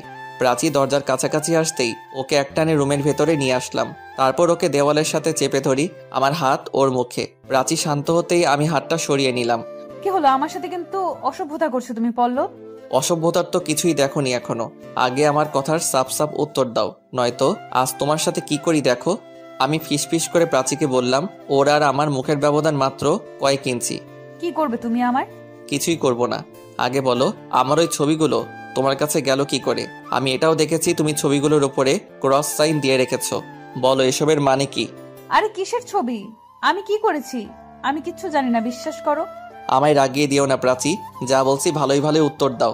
বললাম তো কিছু বুঝতে পারছি না আমি। তোমার কোনো ছবি নেই আমার কাছে। আমায় মিথ্যে বললে আজ তোমার এমন অবস্থা করব, কাউকে মুখ দেখানোর মতো অবস্থা থাকবে না। তোমার মতলবটা কি বলো আমায়? আমার সাথে জোর করে কিছু করার চেষ্টা করো না, একদম চিৎকার করবো কিন্তু। বলো, ওই নোংরা ছবিগুলো তোমার কাছে গেল কি করে? তুমি তুলছো ওগুলো? কিসের নোংরা ছবি? কি বলছো কি তুমি? বুঝতে পারছো না? ঠিক আছে, নিজের মুখেই বলছি। আমার কতগুলো আপত্তিকর সময়ের ছবি তুমি নিজের কাছে রেখেছো। আমার কথা শুনে প্রাচী আমাকে অবাক করে দিয়ে হেসে উঠল। এইবার বুঝতে পেরেছি, তুমি নিশ্চয়ই প্র্যাঙ্ক করছো আমার সাথে। আমার আপত্তিকর ছবি কেন? তুমি আবার আপত্তিকর কখন কি করলে? আর কার সাথে? বুঝতে পারছি না প্রাচীর এই অদ্ভুত ব্যবহারের কারণ। ছবিগুলোর কথা শুনে ওর চোখে মুখে ধরা পড়ে যাবার ভয়ে কোনো রকম ছাপ লক্ষ্য করছি না, বা তখনও ঘরে বসেও লক্ষ্য করিনি। ও কি সত্যি ছবিগুলোর বিষয়ে কিছুই জানে না? যদি নাই জেনে থাকে তবে এগুলো ওর ড্রয়ারে গেল কি করে? কোনো মানুষ হাতে নাতে ধরা পড়া সত্ত্বেও এরকম ব্যবহার করতে পারে, এটা কখনো আগে দেখিনি আমি। প্রাচীর হাবভাব দেখে মনে হচ্ছে ও সত্যি কিছু জানে না। ও উল্টা ভাবছে আমি মজা করছি ওর সাথে। বুঝতে পারছি না কিছুই। ভালোই করেছি ছবিগুলো ছিঁড়ে। ওকে একবার দেখালে ব্লান্ডার হয়ে যেতে পারতো, কিন্তু ও কি সত্যি কিছু জানে না নাকি এটাও নাটকের কোনো অংশ, সেটা বুঝবো কি করে? আমি আর কিছুই বললাম না, ওকে ছেড়ে দিলাম। আমার মনে হয় তুমি মজা করছো, নয়তো নেশা টেশা করেছো। যাও এবার ঘুমাও গিয়ে ঠান্ডা মাথায়। আর আমার সাথে এইসব সস্তার প্র্যাঙ্ক করতে এসো না। প্রাচী এক প্রকার বিদ্রুপ করে ঘর থেকে বেরিয়ে গেল। আমি শুধু তাকিয়ে রইলাম ওর দিকে। একবার ভেবেছিলাম শিমু আপুর সাথে এই নিয়ে কথা বলবো, কিন্তু সেও বাড়িতে নেই। সন্ধ্যাবেলা ওর কোনো একটা বান্ধবীর বিয়েতে গিয়েছে, আগামীকাল সকালে ফেরার কথা। আমি দরজাটা বন্ধ করে শুয়ে পড়লাম, কিছুতেই ঘুম আসছে না। বারবার ছবিগুলোর কথা মাথায় ঘুরপাক খাচ্ছে। এগুলো চিন্তা করতে করতে কখন যে ঘুমিয়ে পড়লাম খেয়াল নেই। মাঝরাতে হঠাৎ একটা চিৎকারের আওয়াজে ঘুম ভেঙে গেল আমার। হুড়মুড় করে বিছানার উপরে উঠে বসলাম। মনের ভুলে নয়তো কোথাও নাকি স্বপ্ন দেখেছি। একটু পরে আবারও একটা আওয়াজ ওপরের ঘর থেকে ভেসে আসলো। আমি রুম থেকে বেরিয়ে সেদিকে ছুটে গেলাম। যেতে যেতে আম্মা আর প্রাচীর সাথে দেখা হয়। ওরা আমার আগেই জেগে গিয়েছে। আম্মা আমাকে থামিয়ে দিয়ে প্রশ্ন করে, এই শব্দটা কোথা থেকে আসলো রে? আমার তো মনে হচ্ছে তোর ভাইয়াদের ঘরের ওই দিক থেকেই। হ্যাঁ, আমারও তাই মনে হচ্ছে। ভাইয়ার ঘরের দিকে ছুটে গেলাম আমরা। ওরা সচরাচর দরজা বন্ধ করে ঘুমায়, কিন্তু আজ খোলা দেখতে পাচ্ছি। ভয়ে ভয়ে সেই দিকে এগিয়ে গেলাম আমরা। না জানি সবার জন্য কি অপেক্ষা করছে। এক অজানা ভয়ের আতঙ্কে বুক কাঁপতে লাগলো আমার। রুমের লাইট অফ থাকাতে কিছুই দেখা যাচ্ছে না। আমি সুইচ বোর্ডের দিকে এগিয়ে যেতেই পায়ে কিছু একটা ঠেকলো। কারণ নিথর শরীর মনে হচ্ছে, তার সামনে এগোনোর শক্তি বা সাহস সঞ্চয় করতে পারছি না আমি। বুকটা ধুক ধুক করতে লাগলো। প্রাচীকে বললাম লাইটটা জ্বালাতে। ও ইতিমধ্যে গিয়ে ঘরের লাইট জ্বালিয়ে ফেলেছে। চারপাশটা আলোকিত হতেই আম্মা একটা চিৎকার দিয়ে মাটিতে লুটিয়ে পড়ল।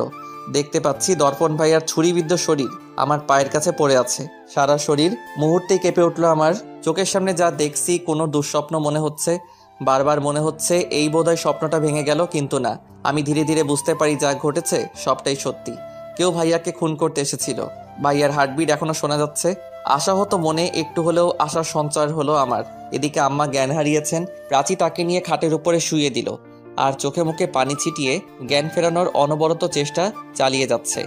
ইতিমধ্যে ঘরের ভেতরে কোথা থেকে ভাবি ঢুকে পড়ল। আমি পেছন থেকে তার চিৎকারের আওয়াজ পেলাম শুধু। এত কিছুর ভেতরে ভাবির কথা মাথা থেকে বেরিয়েই গিয়েছিল। জানি না কোথা থেকে হঠাৎ হাজির হলো সে। ভাবি এসে ভাইয়ার দেহের সামনে লুটিয়ে পড়ে। দর্পণ, এটা কি হয়ে গেল তোমার? কে তোমার এত বড় সর্বনাশ করলো বলো আমায়? ভাবি প্রলাপ শুরু করে দিয়েছে। আমি ভাবিকে প্রশ্ন করি, তার আগে বলো তুমি এতক্ষণ কোথায় ছিলে? আমি আর কোথায় যাব, বাথরুমে গিয়েছিলাম। কিন্তু এতটুকু সময়ের ভিতরে কি হয়ে গেল এটা? ভাইয়াকে হাসপাতালে নিতে হবে। ওর হার্টবিট শোনা যাচ্ছে। এখনো সবকিছু শেষ হয়ে যায়নি। লক্ষ্য করলাম ভাইয়া বেঁচে আছে। এটা শুনে ভাবি যেন অবাক হয়ে গেল। তার চোখ মুখের এক্সপ্রেশন কিরকম জানি লাগছে। কোনো কিছুই স্বাভাবিক মনে হচ্ছে না। এই মুহূর্তে নিজেকে ভীষণ অসহায় মনে হচ্ছে। বাসায় আব্বাও নেই। পুরুষ মানুষ বলতে আমি একা। আমার অবস্থাও খুব একটা ভালো নয়। পারিপার্শ্বিক পরিবেশ আমাকে কিং কর্তব্য বিমূঢ় করে দিয়েছে। এরপর ধীরে ধীরে নিজেকে সামলে নিয়ে অ্যাম্বুলেন্সের নম্বরে কল দিলাম। কেন জানি না কিছুতেই কানেকশন পাচ্ছি না। হঠাৎ গুঞ্জনের কথা মাথায় আসলো আমার। ওর বাড়ি হাসপাতালের কাছেই। আর এক মুহূর্ত দেরি না করে ওর নম্বরে কল দিলাম। একটু পরে ও ফোন রিসিভ করে। কি খবর? এত রাতে ফোন দিয়েছিস কেন? এত কথা বলার সময় নেই ভাই, তুই তাড়াতাড়ি একটা অ্যাম্বুলেন্স ম্যানেজ করে আমাদের বাড়িতে আয়। অ্যাম্বুলেন্স? কেন রে, কি হয়েছে? ভাইয়ার অবস্থা খুব খারাপ গুঞ্জন। জানি না ওকে বাঁচাতে পারবো কিনা। তুই আর একটা কথা বলিস না। যত তাড়াতাড়ি পারিস চলে আয়। আচ্ছা, আমি আসছি। তোরা আল্লাহকে ডাকতে থাক, চিন্তা করিস না। গুঞ্জন ফোন কেটে দিল। এদিকে আম্মারও জ্ঞান ফিরেছে, যদিও তার মুখ থেকে কোনো শব্দ বের হচ্ছে না। মাঝে মাঝে ভাইয়ার নামের অস্পষ্ট উচ্চারণ শুনতে পারছি। ভাবি সমানে কান্না করেই যাচ্ছে। এই সময়ে প্রতিটা সেকেন্ড কয়েক ঘন্টার মতো মনে হচ্ছে আমার কাছে। নিজের মৃত্যু পথযাত্রী ভাইকে নিয়ে অপেক্ষার প্রহর গুনছি। কখন অ্যাম্বুলেন্সের আওয়াজ শুনতে পাবো, না জানি কখন ওর প্রাণটা চলে যায়। এই ভয় শরীরটা কেঁপে উঠছে বারবার। মিনিট 20 মধ্যেই গুঞ্জন অ্যাম্বুলেন্স নিয়ে হাজির হলো। আমরা সবাই মিলে ভাইয়াকে অ্যাম্বুলেন্সে তুললাম। ভাবিও হাসপাতালে যাবার জন্য কান্নাকাটি করতে লাগলো। আমরা আম্মাকে বুঝিয়ে হাসপাতালের উদ্দেশ্যে রওনা দিলাম। প্রাচীকে দায়িত্ব দিয়ে গেলাম যেন ও আম্মাকে সামনে রাখে। আব্বাকেও ফোন করা হয়েছে, হয়তো কালকের ভেতরেই চলে আসবে। পরের দিন সকালবেলা ভাইয়ার অপারেশন সম্পন্ন হয়েছে। এখনো জ্ঞান ফেরেনি ওর। 24 ঘন্টা না পেরোলে ডাক্তার কিছুই বলতে পারছে না। আমি বাড়িতে প্রাচীর নম্বরে কল দিলাম। প্রাচী, আম্মা কেমন আছে? এখন মোটামুটি সুস্থ। বারবার ভাইয়ার কথা জিজ্ঞেস করছে। আচ্ছা, ভাইয়ার কি অবস্থা এখন? অবজারভেশনে আছে। 24 ঘন্টা না কাটা পর্যন্ত ডাক্তার কিছুই বলতে পারছে না। তুমি একটা কাজ করো। কি কাজ? আম্মাকে বলো ভাইয়া মোটামুটি সুস্থ আছে। আর যদি এখানে আসার জন্য জোরাজোরি করে, বলবে ভাইয়া সুস্থ হলে আমি নিজেই গিয়ে তাকে নিয়ে আসবো। ঠিক আছে, সাবধানে থেকো তোমরা। ফোনটা রেখে চারদিকে তাকাতে লাগলাম। কোথাও ভাবিকে দেখতে পাচ্ছি না। আমি আরেকটু সামনে গিয়ে তাকে খুঁজতে থাকি। হঠাৎ হাসপাতালের করিডোরের দিকে দৃষ্টি গেল আমার। ভাবি কারোর সাথে ফোনে কথা বলছে। আমি তাকে পেছনে দাঁড়িয়ে আছি, এখনো বুঝে উঠতে পারিনি। বুঝতে পারছি না কার সাথে এইভাবে ফিস ফিস করে কথা বলছে। যার স্বামী কিনা মৃত্যুর সাথে পাঞ্জা লড়ছে, সে এইভাবেই নিশ্চিন্তে ফোনালাপে ব্যস্ত থাকে কি করে? বড্ড অদ্ভুত ব্যাপারটা। আমি ভাবির দিকে এগোতে থাকি। আরেকটু কাছে যেতেই ভাবি আমার উপস্থিতি টের পায়। ফিরে তাকালো আমার দিকে। এ কি, তুমি এখানে কি করছো? আমি কি করছি সেটা না জানলেও চলবে। আগে বলো তুমি কি করছো? ফোনে কথা বলছিলাম। সেটা তো আমিও দেখতে পেয়েছি। কার সাথে কথা বলেছো? বাড়ি থেকে কল এসেছিল। তো বাড়ির লোকজনের সাথে কথা বলার জন্য এই জায়গায় আসার কি দরকার? আমার সামনেই বলতে পারতে। মানে তুমি কি দেখোনি পুলিশের মতো জেরা করছো আমায়? আমি কাউকে জেরা করছি না ভাবি, তবে পুলিশ অবশ্যই করবে। আর একটা কথা শুনে রাখো, যে আমার ভাইয়ের এত বড় একটা ক্ষতি করলো, তাকে কিন্তু এত সহজে ছেড়ে দেব না আমি, তাতে সে যেই হোক না কেন। ভাবি আমার কথা শুনে কাচুমাচু করতে লাগলো, আর কিছু না বলে বেরিয়ে চলে গেল। গতকাল রাত থেকে ভাবির গতিবিধি ব্যবহার কিছুই ভালো লাগছে না আমার। তার সবকিছু আমার মনে সন্দেহের সৃষ্টি করছে। আমি আবারও ফোনটা হাতে নিয়ে শিমু আপুর নম্বরে ডায়াল করি। সেই মাঝরাতের পরে এখন একটু ফ্রি হলাম। ওকে বিষয়টা এক্ষুনি জানানো দরকার। ওর নম্বরে ডায়াল করতেই নম্বর নট রিচেবল বলছে। হতে পারে নেটওয়ার্ক প্রবলেম। আবারও কয়েকবার ট্রাই করলাম, বারবার একই প্রবলেম। উপায়ন্তর না পেয়ে আপুর নম্বরে কল দিলাম। আপু আমাদের বেশ পরিচিত, শিমু আপুর বান্ধবী। গতকাল রাতে ওরই বিয়ে হয়েছে। হ্যালো আপু, কেমন আছো তোমরা? আমরা ভালো আছি ভাই, কিন্তু তোমরা এটা কি করলে বলো তো? বিয়েতে আসার কথা দিয়েও কেউ আসলে না? আর বলো না, অনেক কিছু হয়ে গেছে এইটুকু সময়ের ভেতরে, পরে জানতে পারবে। আচ্ছা, তা এখন ফোন করলে কি মনে করে? শিমু আপুর কি খবর? ওকে ফোনে পাচ্ছি না কেন? ও তোমার আশেপাশে থেকে থাকলে আমার কথা বলো। শিমু, কি বলছো ভাই? ও তো আসেনি বিয়েতে। তোমায় তখন কি বললাম আমি? বুঝতে পারোনি? আপুর কথা শুনে আমি বেশ অবাক হলাম। কি, শিমু আপু বিয়েতে যায়নি? না, কেন? ওর কি আসার কথা ছিল নাকি? আপুর কথা শুনে মাথাটা যেন ভন ভন করে ঘুরতে লাগলো আমার। শিমু আপু বিয়েতে যায়নি, তাহলে বিয়ের কথা বলে কোথায় গিয়েছে ও? আচমকা লক্ষ্য করলাম কেউ আমার পেছনে যেন দাঁড়িয়ে আছে। আমি ফিরে তাকাতেই ভাবি আমার চোখের আড়ালে চলে গেল। এতক্ষণ সে দাঁড়িয়ে দাঁড়িয়ে আমার সব কথা শুনছিল। আমি আর সময় নষ্ট না করে ভাবির পিছু নিলাম। ভাবি আমাকে দেখতে পেয়ে থেমে গেল। আমি এগিয়ে যাই তার দিকে। কি ব্যাপার ভাবি, তুমি এতক্ষণে দাঁড়িয়ে দাঁড়িয়ে আমার সব কথা শুনছিলে তাই না? বিশ্বাস করো আমায়, কোনো খারাপ উদ্দেশ্য নেই। আমি জাস্ট কথাগুলো শুনতে চেয়েছিলাম। তাই নাকি? তা কি শুনলে? আর আড়ি পেতে আমার কথা শোনার কি এমন দরকার পড়লো তোমার? শিমু তারিনের বিয়েতে যায়নি, তাই না? সেটা তোমার জেনে কি হবে? কিসের এত আগ্রহ তোমার? কিসের আগ্রহ মানে? দেখো, আমি জানি শিমু একটা সন্দেহজনক কাজ করছে। আর দর্পণ শুধু তোমার ভাই নয়, ও আমার হাজব্যান্ডও। ও এত বড় একটা ক্ষতি কে করছে সেটা আমি জানতে চাইবো না? কি করে হয়? একদম নাটক করো না আমার সাথে। আমি ভালো করেই জানি আমার ভাইকে তুমি কেমন চোখে দেখো। তোমার বিন্দুমাত্র সিম্প্যাথি নেই ওর জন্য। তুমি এটা বলতে পারলে আমায়? হ্যাঁ পারলাম, কারণ আমি তোমার আসল রূপটা ভালো করেই জানি। তুমি আমার সাথে সেদিন রাতে কি ব্যবহারটাই না করেছিলে ভুলে গেছি ভেবেছো? সিমরান ভাবি আমার কথা শুনে কাঁদতে লাগলো। যদিও সবটাই তার মায়া কান্না, ভালো করেই বুঝতে পারছি। একটু পরে একজন নার্স আসলো আমার কাছে। আপনার নাম পল্লব হাসান? হ্যাঁ বলুন। শিমু নামে কেউ দেখা করতে এসেছে আপনার সাথে। উনি রিসেপশনে আছে, আপনাকে খুঁজছে। কি, শিমু আপু এসেছে হাসপাতালে? জি। শিমু আপুর কথা শুনে আমি ছুটে গেলাম রিসেপশনের দিকে। লক্ষ্য করলাম ভাবিও আমার পেছন পেছন আসতে লাগলো। আমি আরেকটু সামনে যেতেই দেখি শিমু আপু আমাকে খুঁজতে খুঁজতে এদিকেই আসছে। আমি এগিয়ে গেলাম ওর দিকে। পল্লব, এটা কি করে হয়ে গেল? আমি তো বুঝতে পারছি না কিছুই। সে তো আমরাও কেউ বুঝতে পারছি না। কাল রাতে কেউ আমাদের বাড়িতে এসেছিল ভাইয়াকে খুন করার উদ্দেশ্য নিয়ে। পুলিশদের খবর দিসনি? হ্যাঁ, ওনারা সকালে এসেছিল। ভাইয়ার জ্ঞান ফিরলে জিজ্ঞাসাবাদ করা হবে। ডাক্তার 24 ঘন্টার অবজারভেশনে রেখেছে ওকে। আমি একটু দেখতে পারি? আমায় নিয়ে চল। সেসব হবে, আগে বলো বিয়ে বাড়িতে কেমন কাটলো তোমার? আমি দেখতে চাইছি শিমু আপু এবার কি উত্তর দেয়। ও মিথ্যে বলে বেশ সহজেই ধরতে পারবো আমি। আর বলিস না, আমার বিয়েতে যাওয়া হয়নি রে। জানি না তারেন মনে মনে কি না কি বলে গালি দিচ্ছে আমায়। কেন শিমু, কি এমন ঘটলো যে তুমি নিজের বন্ধুর বিয়েতে যেতে পারলে না? মাঝ রাস্তায় ব্রিজ ভেঙে যাবার কারণে রাস্তা ব্লক করা ছিল সারা রাত। তখন শর্টকাট দিয়ে যাব, তারও কোনো উপায় ছিল না। সারা রাত গাড়িতে বসে বসে কাটিয়ে দিলে? না, আমরা একটু পরে বাড়ির থেকে প্যাক করি। ভোরবেলা বাড়িতে পৌঁছে প্রাচের কাছে সবটা শুনলাম। আমি তখনই হাসপাতালে চলে আসলাম। ওই লেট করে আসতে বললো। গল্প দিচ্ছ না তো? দেখো, পুলিশ কিন্তু সবটা খুঁজে বের করবে, তখন কেউ বাঁচতে পারবে না। সিমরান ভাবি, আমি মিথ্যে কেন বলবো? আর শুধু তুমি কেন, আমিও চাই দর্পণ ভাইয়া তার উপরে হওয়া অন্যায়ের বিচার পাক। আমি শিমু আপু আর সিমরান ভাবি দুজনকেই শান্ত হতে বলি। ওরা আমার কথা শুনে চুপ হয়ে যায়। হাসপাতালে বসে বসে অপেক্ষা করা ছাড়া কোনো উপায় নেই আমাদের কাছে। 24 ঘন্টা কাটতে এখন অনেক সময় বাকি। ভাবিকে ডেকে আমি বললাম সে যেন বাড়িতে চলে যায়। ওইদিকে প্রাচী একা আছে। ওর একার পক্ষে আম্মাকে সামলানো, বাড়ির অন্যান্য কাজ করা কষ্টকর। ভাবি বাড়িতে চলে গেল। আমি আর শিমু আপু হাসপাতালে থেকে গেলাম। বিকেলবেলা আমি রিসেপশনের পাশে বসে আছি। শিমু আপু আমার পাশে এসে বসলো। ও আমার কাঁধের উপর হাত রাখলো। আমি ফিরে তাকাই ওর দিকে। বুঝতে পারছি কিছু বলতে চাইছে আমাকে। কিছু বলবা? আমাদের সন্তানের কি কোনো সুরাহা হবে না? আমরা ওর সাথে কোনো অন্যায় করছি না তো? শিমু আপু এটা বলে নিজের পেটের দিকে তাকিয়ে হাত বুলাতে লাগলো। ওর গর্ভ ধীরে ধীরে প্রকাশ পাচ্ছে। কিছুদিনের ভেতর সবাই বুঝতে পারবে। এক দৃষ্টিতে তাকিয়ে রইলাম ওর গর্ভের দিকে। ভাবতে অদ্ভুত অনুভূতি হচ্ছে, আমার সন্তান বড় হচ্ছে ওখানে। না ভাইয়া, সুস্থ হলে আর দেরি করব না। আমি সবাইকে সবটা খুলে বলবো। এই নিষ্পাপ শিশুরা যেন আমার পরিচয় পৃথিবীতে ভূমিষ্ঠ হতে পারে। ও তাজ ভাইয়ের মতো একটা নোংরা মানুষের সন্তান হিসেবে এই পৃথিবীতে আসুক আমি চাই না। ভাইয়াকে সুস্থ হতে দাও, তারপর আমি একটা ব্যবস্থা করছি। আর কারোর সাথে কোনো অন্যায় হবে না, তুমি নিশ্চিত থাকতে পারো। আমাদের সন্তানের সাথে তো নয়ই। শিমু আপু আমার কথা শুনে যেন স্বস্তির নিঃশ্বাস ফেললো। এরপর ডাক্তারের সাথে কথা বলে আমরাও বাড়িতে চলে আসলাম। আবার কাল সকালে যাব। বাড়িতে পৌঁছে প্রথমে আম্মার ঘরে যাই। তার সাথে কথা বললাম। সবার মুখ মলিন, মনে হচ্ছে এর থেকে হাসপাতালে থাকাই ভালো ছিল। অন্তত সবার মলিন মুখ দেখতে হতো না এইভাবে। পুরো বাড়ি জুড়ে একরকম শোকাবহ অস্থির পরিবেশ আমার দম বন্ধ করে দিচ্ছে। রাতের বেলা রিংটংয়ের আওয়াজে ঘুম ভেঙে গেল। স্ক্রিনের দিকে তাকিয়ে দেখি আব্বা কল করেছে, ফোনটা রিসিভ করি। কিরে তোরা কোথায়? আমরা তো বাড়িতে চলে এসেছি, আপনি কোথায়? আমি একটু হাসপাতালে এসেছি, পথে গাড়ি খারাপ হয়েছিল, তাই ফিরতে এত দেরি হলো। আপনি কি এখন বাড়ি আসবেন? না, এখন আর ফিরে কি করব? তোরা কাল সকালে আসবি না আবার? আমরা সবাই সকালে হাসপাতালে আসছি। আপনাকে কষ্ট করে এখন আর বাড়িতে আসতে হবে না।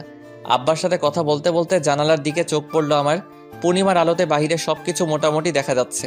হঠাৎ খেয়াল করলাম কেউ যেন একটা সামনের দিকে হেঁটে গেল। ফোনটা রেখে জানালার পাশে গিয়ে দাঁড়াই। হ্যাঁ, সত্যিই তো, কেউ একটা হেঁটে বাগানের দিকে যাচ্ছে। আমি আর বিন্দুমাত্র দেরি না করে রুম থেকে বেরিয়ে যাই। তারপর বাগানের দিকে এগোতে থাকি। এই বাগানের পাশ দিয়ে রাস্তা বয়ে গেছে। দিনের বেলাতে এই জায়গায় গিয়ে গাড়ি চলাচল করে।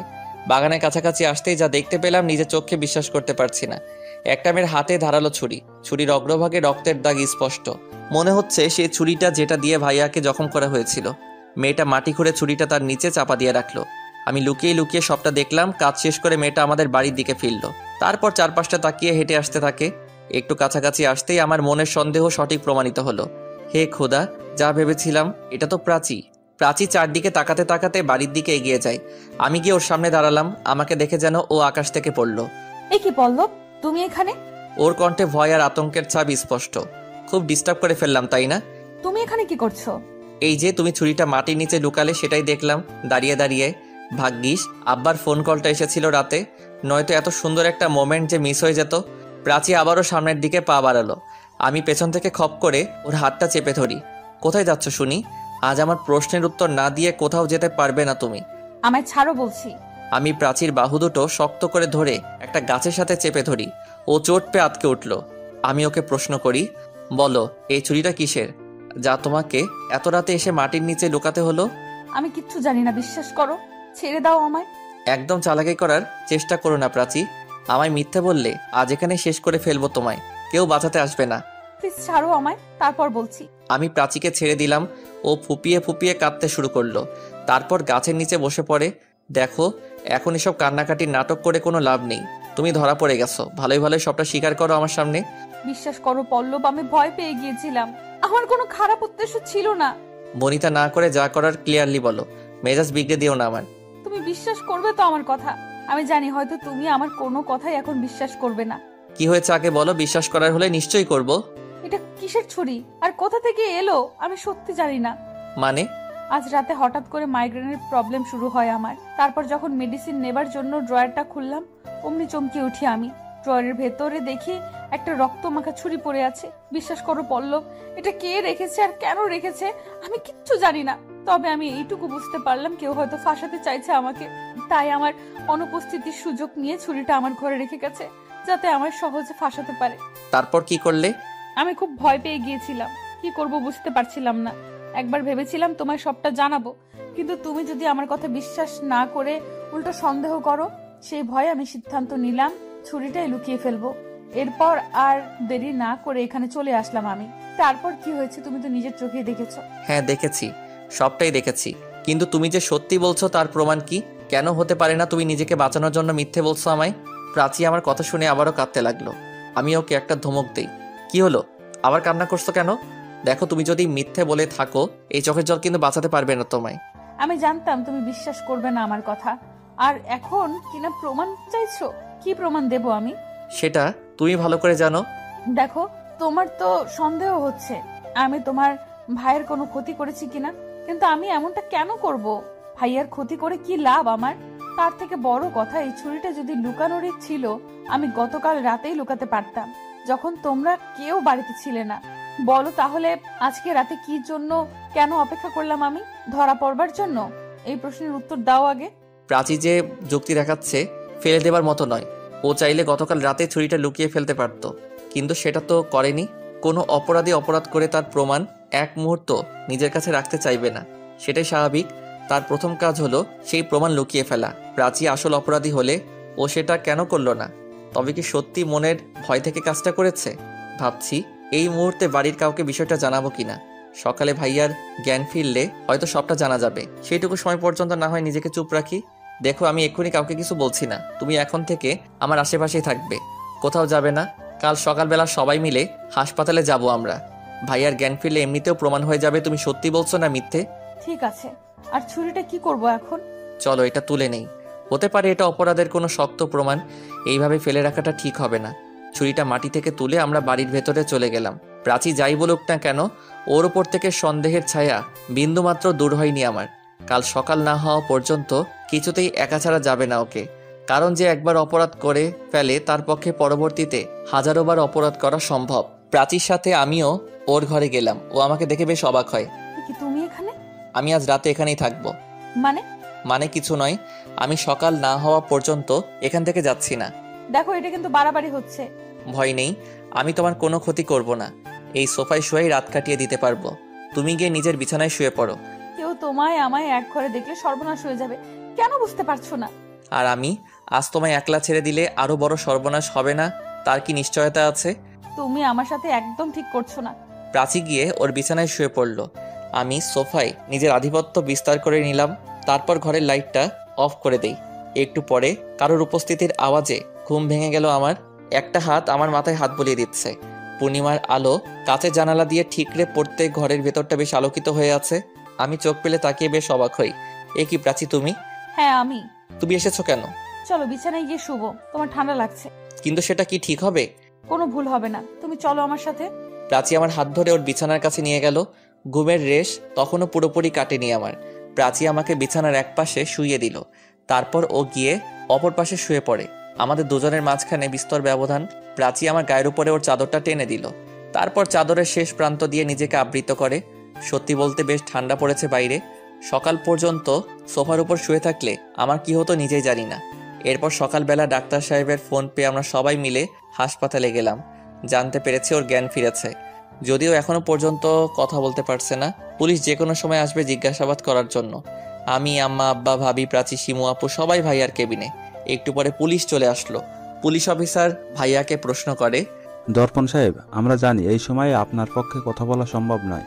আমরা চাই যত দ্রুত সম্ভব এই কেসের শুনানি হোক। তাই আপনাকে কিছু প্রশ্ন করছি, যতটা সম্ভব আমাদেরকে অপারেট করুন। ভাইয়া এক দৃষ্টিতে তাকিয়ে আছে পুলিশ অফিসারের দিকে। ও পুলিশের সব কথা শুনতে ও বুঝতে পারছে, কিন্তু নিজের মুখ থেকে শব্দ উচ্চারণ করতে পারছে না। গতকাল রাতে আপনার ঘরে কে এসেছিল, কিছু বলতে পারবেন? হ্যাঁ, মুখে বলা সম্ভব না হলে আমাদের অন্য কোনোভাবে বুঝিয়ে দিন। আপনাকে খুন করতে কে এসেছিল ঘরে?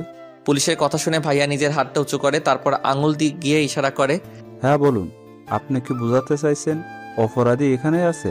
আপনি আমাদের তাকে আইডেন্টিফাই করতে সাহায্য করুন। সবাইকে অবাক করে দিয়ে নিজের আঙুলটা আমার দিকে তাক করলো। পুলিশ সন্দেহের দৃষ্টিতে আমার দিকে তাকাতে থাকে। ভাইয়ার এই কাণ্ড দেখে আমি হতভম্ব হয়ে গেলাম। ওর আঙুল ধীরে ধীরে সরে যেতে থাকে। এক পর্যায়ে সেটা গিয়ে প্রাচী বরাবর গিয়ে থামে। ভাইয়া মুখে কিছু বলতে পারছে না, শুধু প্রাচীর দিকে আঙুল ইশারা করে কাঁপতে লাগলো। ও কিছু একটা বলতে চাইছে, কিন্তু বারবার ব্যর্থ হচ্ছে। আমার বুঝতে বাকি রইল না কিছুই।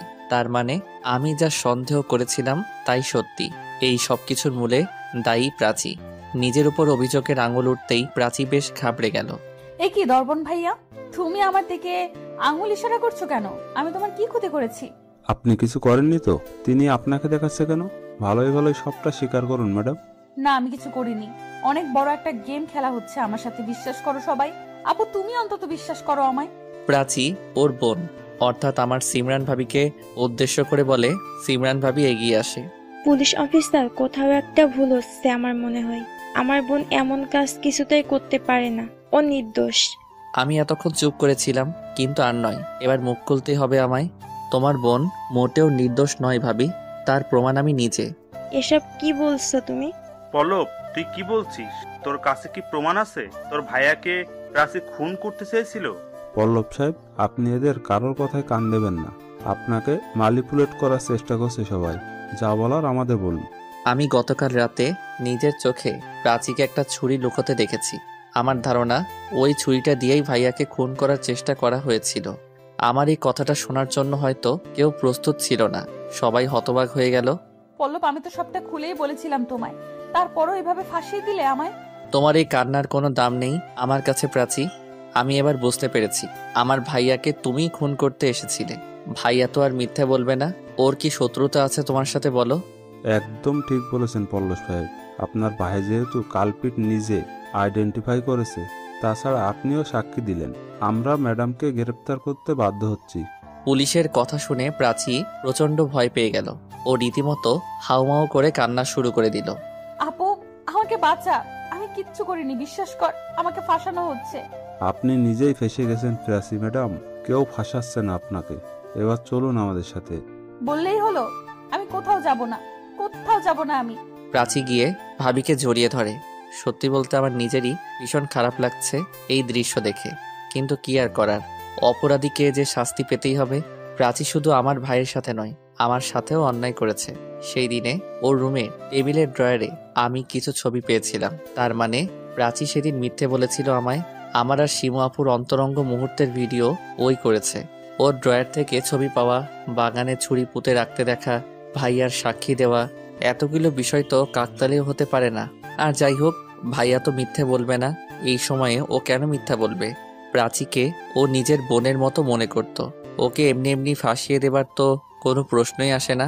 প্রাচী সমানে নিজেকে নির্দোষ দাবি করে চলছে, কিন্তু সমস্ত প্রমাণের কাছে ওর এই দাবি বড্ড ঠুনকো। পুলিশ অবশেষে ওকে সাথে করে নিয়ে গেল। সবার সেটা দাঁড়িয়ে দাঁড়িয়ে দেখা ছাড়া কোনো উপায় ছিল না। ভাবি এখনো নিজের বোনের জন্য কান্না করে চলেছে। বোনের জন্য তার খুব কষ্ট হচ্ছে, এইটুকু বুঝতে পারছি আমি। এরপর পুলিশ আমাদের বাড়ি থেকে ছুরিটা এভিডেন্স স্বরূপ নিয়ে যায়। ভাইয়াকেও 2 দিন পরে হাসপাতাল থেকে ছেড়ে দেওয়া হলো। আমরা ওকে বাড়িতে নিয়ে আসলাম। তবে এখনো একটা বিষয় পরিষ্কার হলো না, প্রাচী কেন ভাইয়ার এত বড় একটা ক্ষতি করলো? কি উদ্দেশ্য ছিল ওর? আর আমাদের সেই ভিডিওর ব্যাপারে তো আর পুলিশ জিজ্ঞাসাবাদ করবে না। জানি না সেই রহস্যের সমাধান কবে হবে।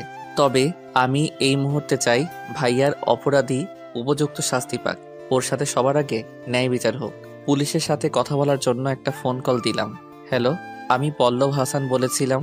কোন পল্লব হাসান? দর্পণ হাসানের ছোট ভাই, যার সাথে কয়েকদিন আগে। জি জি বলুন।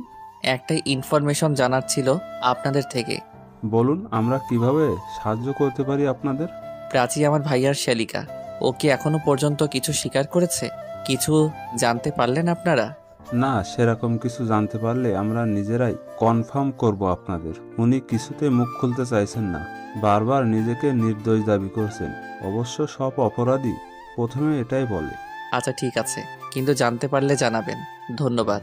আজ সন্ধ্যাবেলা আমরা সবাই বাড়ির ড্রয়িং রুমে। শিমু আপুর প্রেগন্যান্সির বয়স প্রায় 5 মাস, তাই আমি সিদ্ধান্ত নিয়েছি সবাইকে সবটা খুলে বলবো। আম্মা আমাকে উদ্দেশ্য করে বলে, দেখ বাবা, আমরা তো চেয়েছিলাম প্রাচীর সাথে তোর বিয়েটা দিতে, কিন্তু আমাদের বদনসিব সেটা আর হয়ে উঠলো না। জানি না প্রাচী এমন একটা কাজ কেন করলো। ওর কি শত্রুতা ছিল আমাদের সাথে? আম্মা বাদ দাও না, আমরা ওর বিষয়ে এই বাড়িতে আর কথা নাই বলি। তবে আজকে আমার একটা জরুরি কথা বলার আছে সবার সাথে। জরুরি কথা? কিসের জরুরি কথা? ভাইয়া হুইল চেয়ারে বসে আছে, ওর পাশে ভাবি দাঁড়িয়ে। আব্বা আম্মা আমার মুখোমুখি। শিমু আপু ওর ঘরেতেই আছে। আমি ওকে এখন এখানে আসতে নিষেধ করেছি।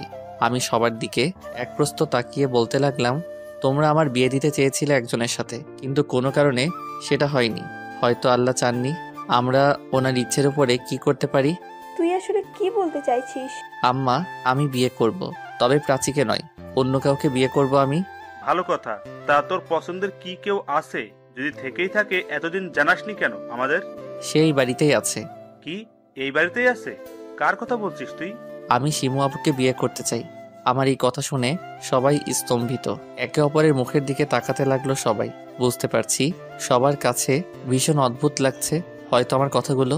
কি মানে, তোর কি মাথা খারাপ হয়ে গেছে নাকি পল্লব? কি বলছিস তুই এসব? এটা ছাড়া কোনো উপায় নেই আম্মা, এই বিয়েটা করতেই হবে আমাকে। তোমরা যদি না মানো তারপরেও করতে হবে। শিমু আর তোর বয়সের কত ফারাক জানিস? তাছাড়া ওর একবার বিয়ে হয়েছে, আগের স্বামীর বাচ্চা ওর পেটে। তুই আর কাউকে পেলি না বিয়ে করার জন্য? সি, এত বড় বদ চিন্তা মাথায় আসলো কি করে তোর শুনি? তোমাদের সবার শুনতে খুব খারাপ লাগবে, জানি না এটা শোনার পরে আমার সাথে কি করবে তোমরা। তবে সত্যিটা হলো, শিমু আপুর এই বাচ্চাটা তাজ ভাইয়ার নয়, বাচ্চাটা আমার। আমার কথা শুনে সবাই যেন আকাশ থেকে পড়লো। কে কি বলবে ঠিক বুঝে উঠতে পারছে না। আমি এরপর আম্মা আব্বাকে সবটা খুলে বললাম। যদিও সেটা আমার জন্য খুব একটা সহজ ছিল না, কিন্তু নিজের সন্তানের জন্য এইটুকু তো করতেই হবে। আমার দায়িত্ব ছিল সবাইকে সবটা জানানো। ওরা আমাদের দুজনকে মেনে না দিলে যা করার আমাকেই করতে হবে। আব্বা আম্মা সেদিনের মতো আর কিছু বলল না।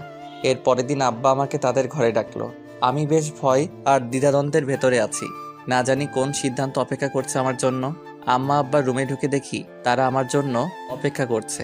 হ্যাঁ আব্বা বলুন, ডেকেছিলেন আমায়? হ্যাঁ, কথা আসছে বলেই তো ডেকেছি। কাল তুমি আমাদের যা বলার বলেছো, আজকে আমরা বলবো, তুমি শুনবে। হ্যাঁ বলুন। তুমি যে কাজ করেছো সেটা কখনো ক্ষমা করতে পারবো না আমরা। আমরা তোমাকে লেখাপড়া শিখিয়ে মানুষ করেছি, নিশ্চয় এরকম একটা জীবন দেওয়ার জন্য নয়। এখন তুমি যদি চেয়েছে নিজের সর্বনাশ ডেকে আনো, কি করতে পারি আমরা? আমি ঠিক বুঝতে পারছি না তোমাদের কথা। তোমার আর শিমুর ব্যাপারটা যতদূর পর্যন্ত গড়িয়েছে, আমরা চাই এই নিয়ে আর যেন কেউ জল ঘোলা করার সুযোগ না পাই। আর কদিন পরে শিমুর বাচ্চা হবে, তখন আর আমাদের হাতে কিছু থাকবে না। যা বদনাম করার বলার আশেপাশে লোকজনই করবে। তাই এই পরিবারের মান সম্মান বাঁচাতে তোমাদের বিয়েটা দিতে চাই আমরা। এটা ভেবো না আমরা সবটা মন থেকে মেনে নিয়েছি, শুধু এই পরিবারের কথা ভেবে অনিচ্ছা সত্ত্বেও তোমাদের সম্পর্কটা মেনে নিচ্ছি আমরা। আব্বার কথা শুনে বুঝতে পারছি তাদের বেশ অভিমান আমার উপরে, আর সেটাই স্বাভাবিক। আমি যে অন্যায় করেছি তাদের সাথে, সেটা ক্ষমার অযোগ্য। কিন্তু এত কিছুর পরেও সবাই সবটা মেনে নিয়েছে, এতেই আমি খুশি। এবার শিমু আপু আর আমাদের সন্তানের ওপর থেকে দুশ্চিন্তার ভার কিছুটা হলেও কমবে আমার। পরিবার মেনে নিবে কি নিবে না, এই চিন্তা এতদিন ধরে তাড়িয়ে বেড়াতো আমায়। আম্মা আব্বা বিয়েটা মেনে নিয়েছে শুনে শিমু আপু বেশ খুশি হয়। ভাবির প্রতিক্রিয়া কি ঠিক বুঝতে পারছি না। সে মনে মনে খুশি হয়েছে নাকি আমাদের সম্পর্কটা মেনে নিতে পারছে না, কে জানে। ভাবির সাথে এই বিষয়ে কথা বলা দরকার। এমনিতেও প্রাচীর সাথে আমার বিয়েটা হয়নি, এই নিয়ে ভাবির মনে একটা অসন্তোষ কাজ করছে, এটা নিশ্চিত। ভাবিদের রুমে গিয়ে দেখলাম সে ভাইয়াকে খাবার খাইয়ে দিচ্ছে। এক হুইল চেয়ারে বসে আছে ভাইয়া, আমার দিকে এক পলক তাকালো। আমি ভাবিকে উদ্দেশ্য করে বললাম, ভাবি তোমার সাথে একটু কথা আছে আমার। ভাইয়াকে খাইয়ে দিতে দিতে বলল, আমার দিকে তাকালো না। কি কথা বলো? আম্মা আব্বা আমার সীমাপুর বিয়েটা মেনে নিয়েছে, শুনেছ তো? হ্যাঁ শুনেছি, আম্মাই সকালে বলেছে আমায়। দেখো আমি জানি প্রাচীর ব্যাপারটা নিয়ে তুমি খুব আপসেট, তারপরেও জিজ্ঞেস করব, তুমি কি আমাদের এই বিয়েতে খুশি নও? আমার খুশি হওয়া বা না হওয়া কি আসে যায়? আর আম্মা আব্বা রাজি থাকলেও কি বলা থাকতে পারে আমার, বলো তো?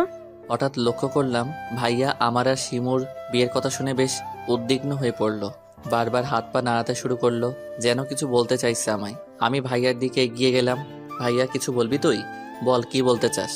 একটা কাজ করো ভাবি, তুমি একটা খাতা আর কলম নিয়ে আসো, দেখি ভাইয়াকে দিয়ে কিছু লেখানো যায় কিনা।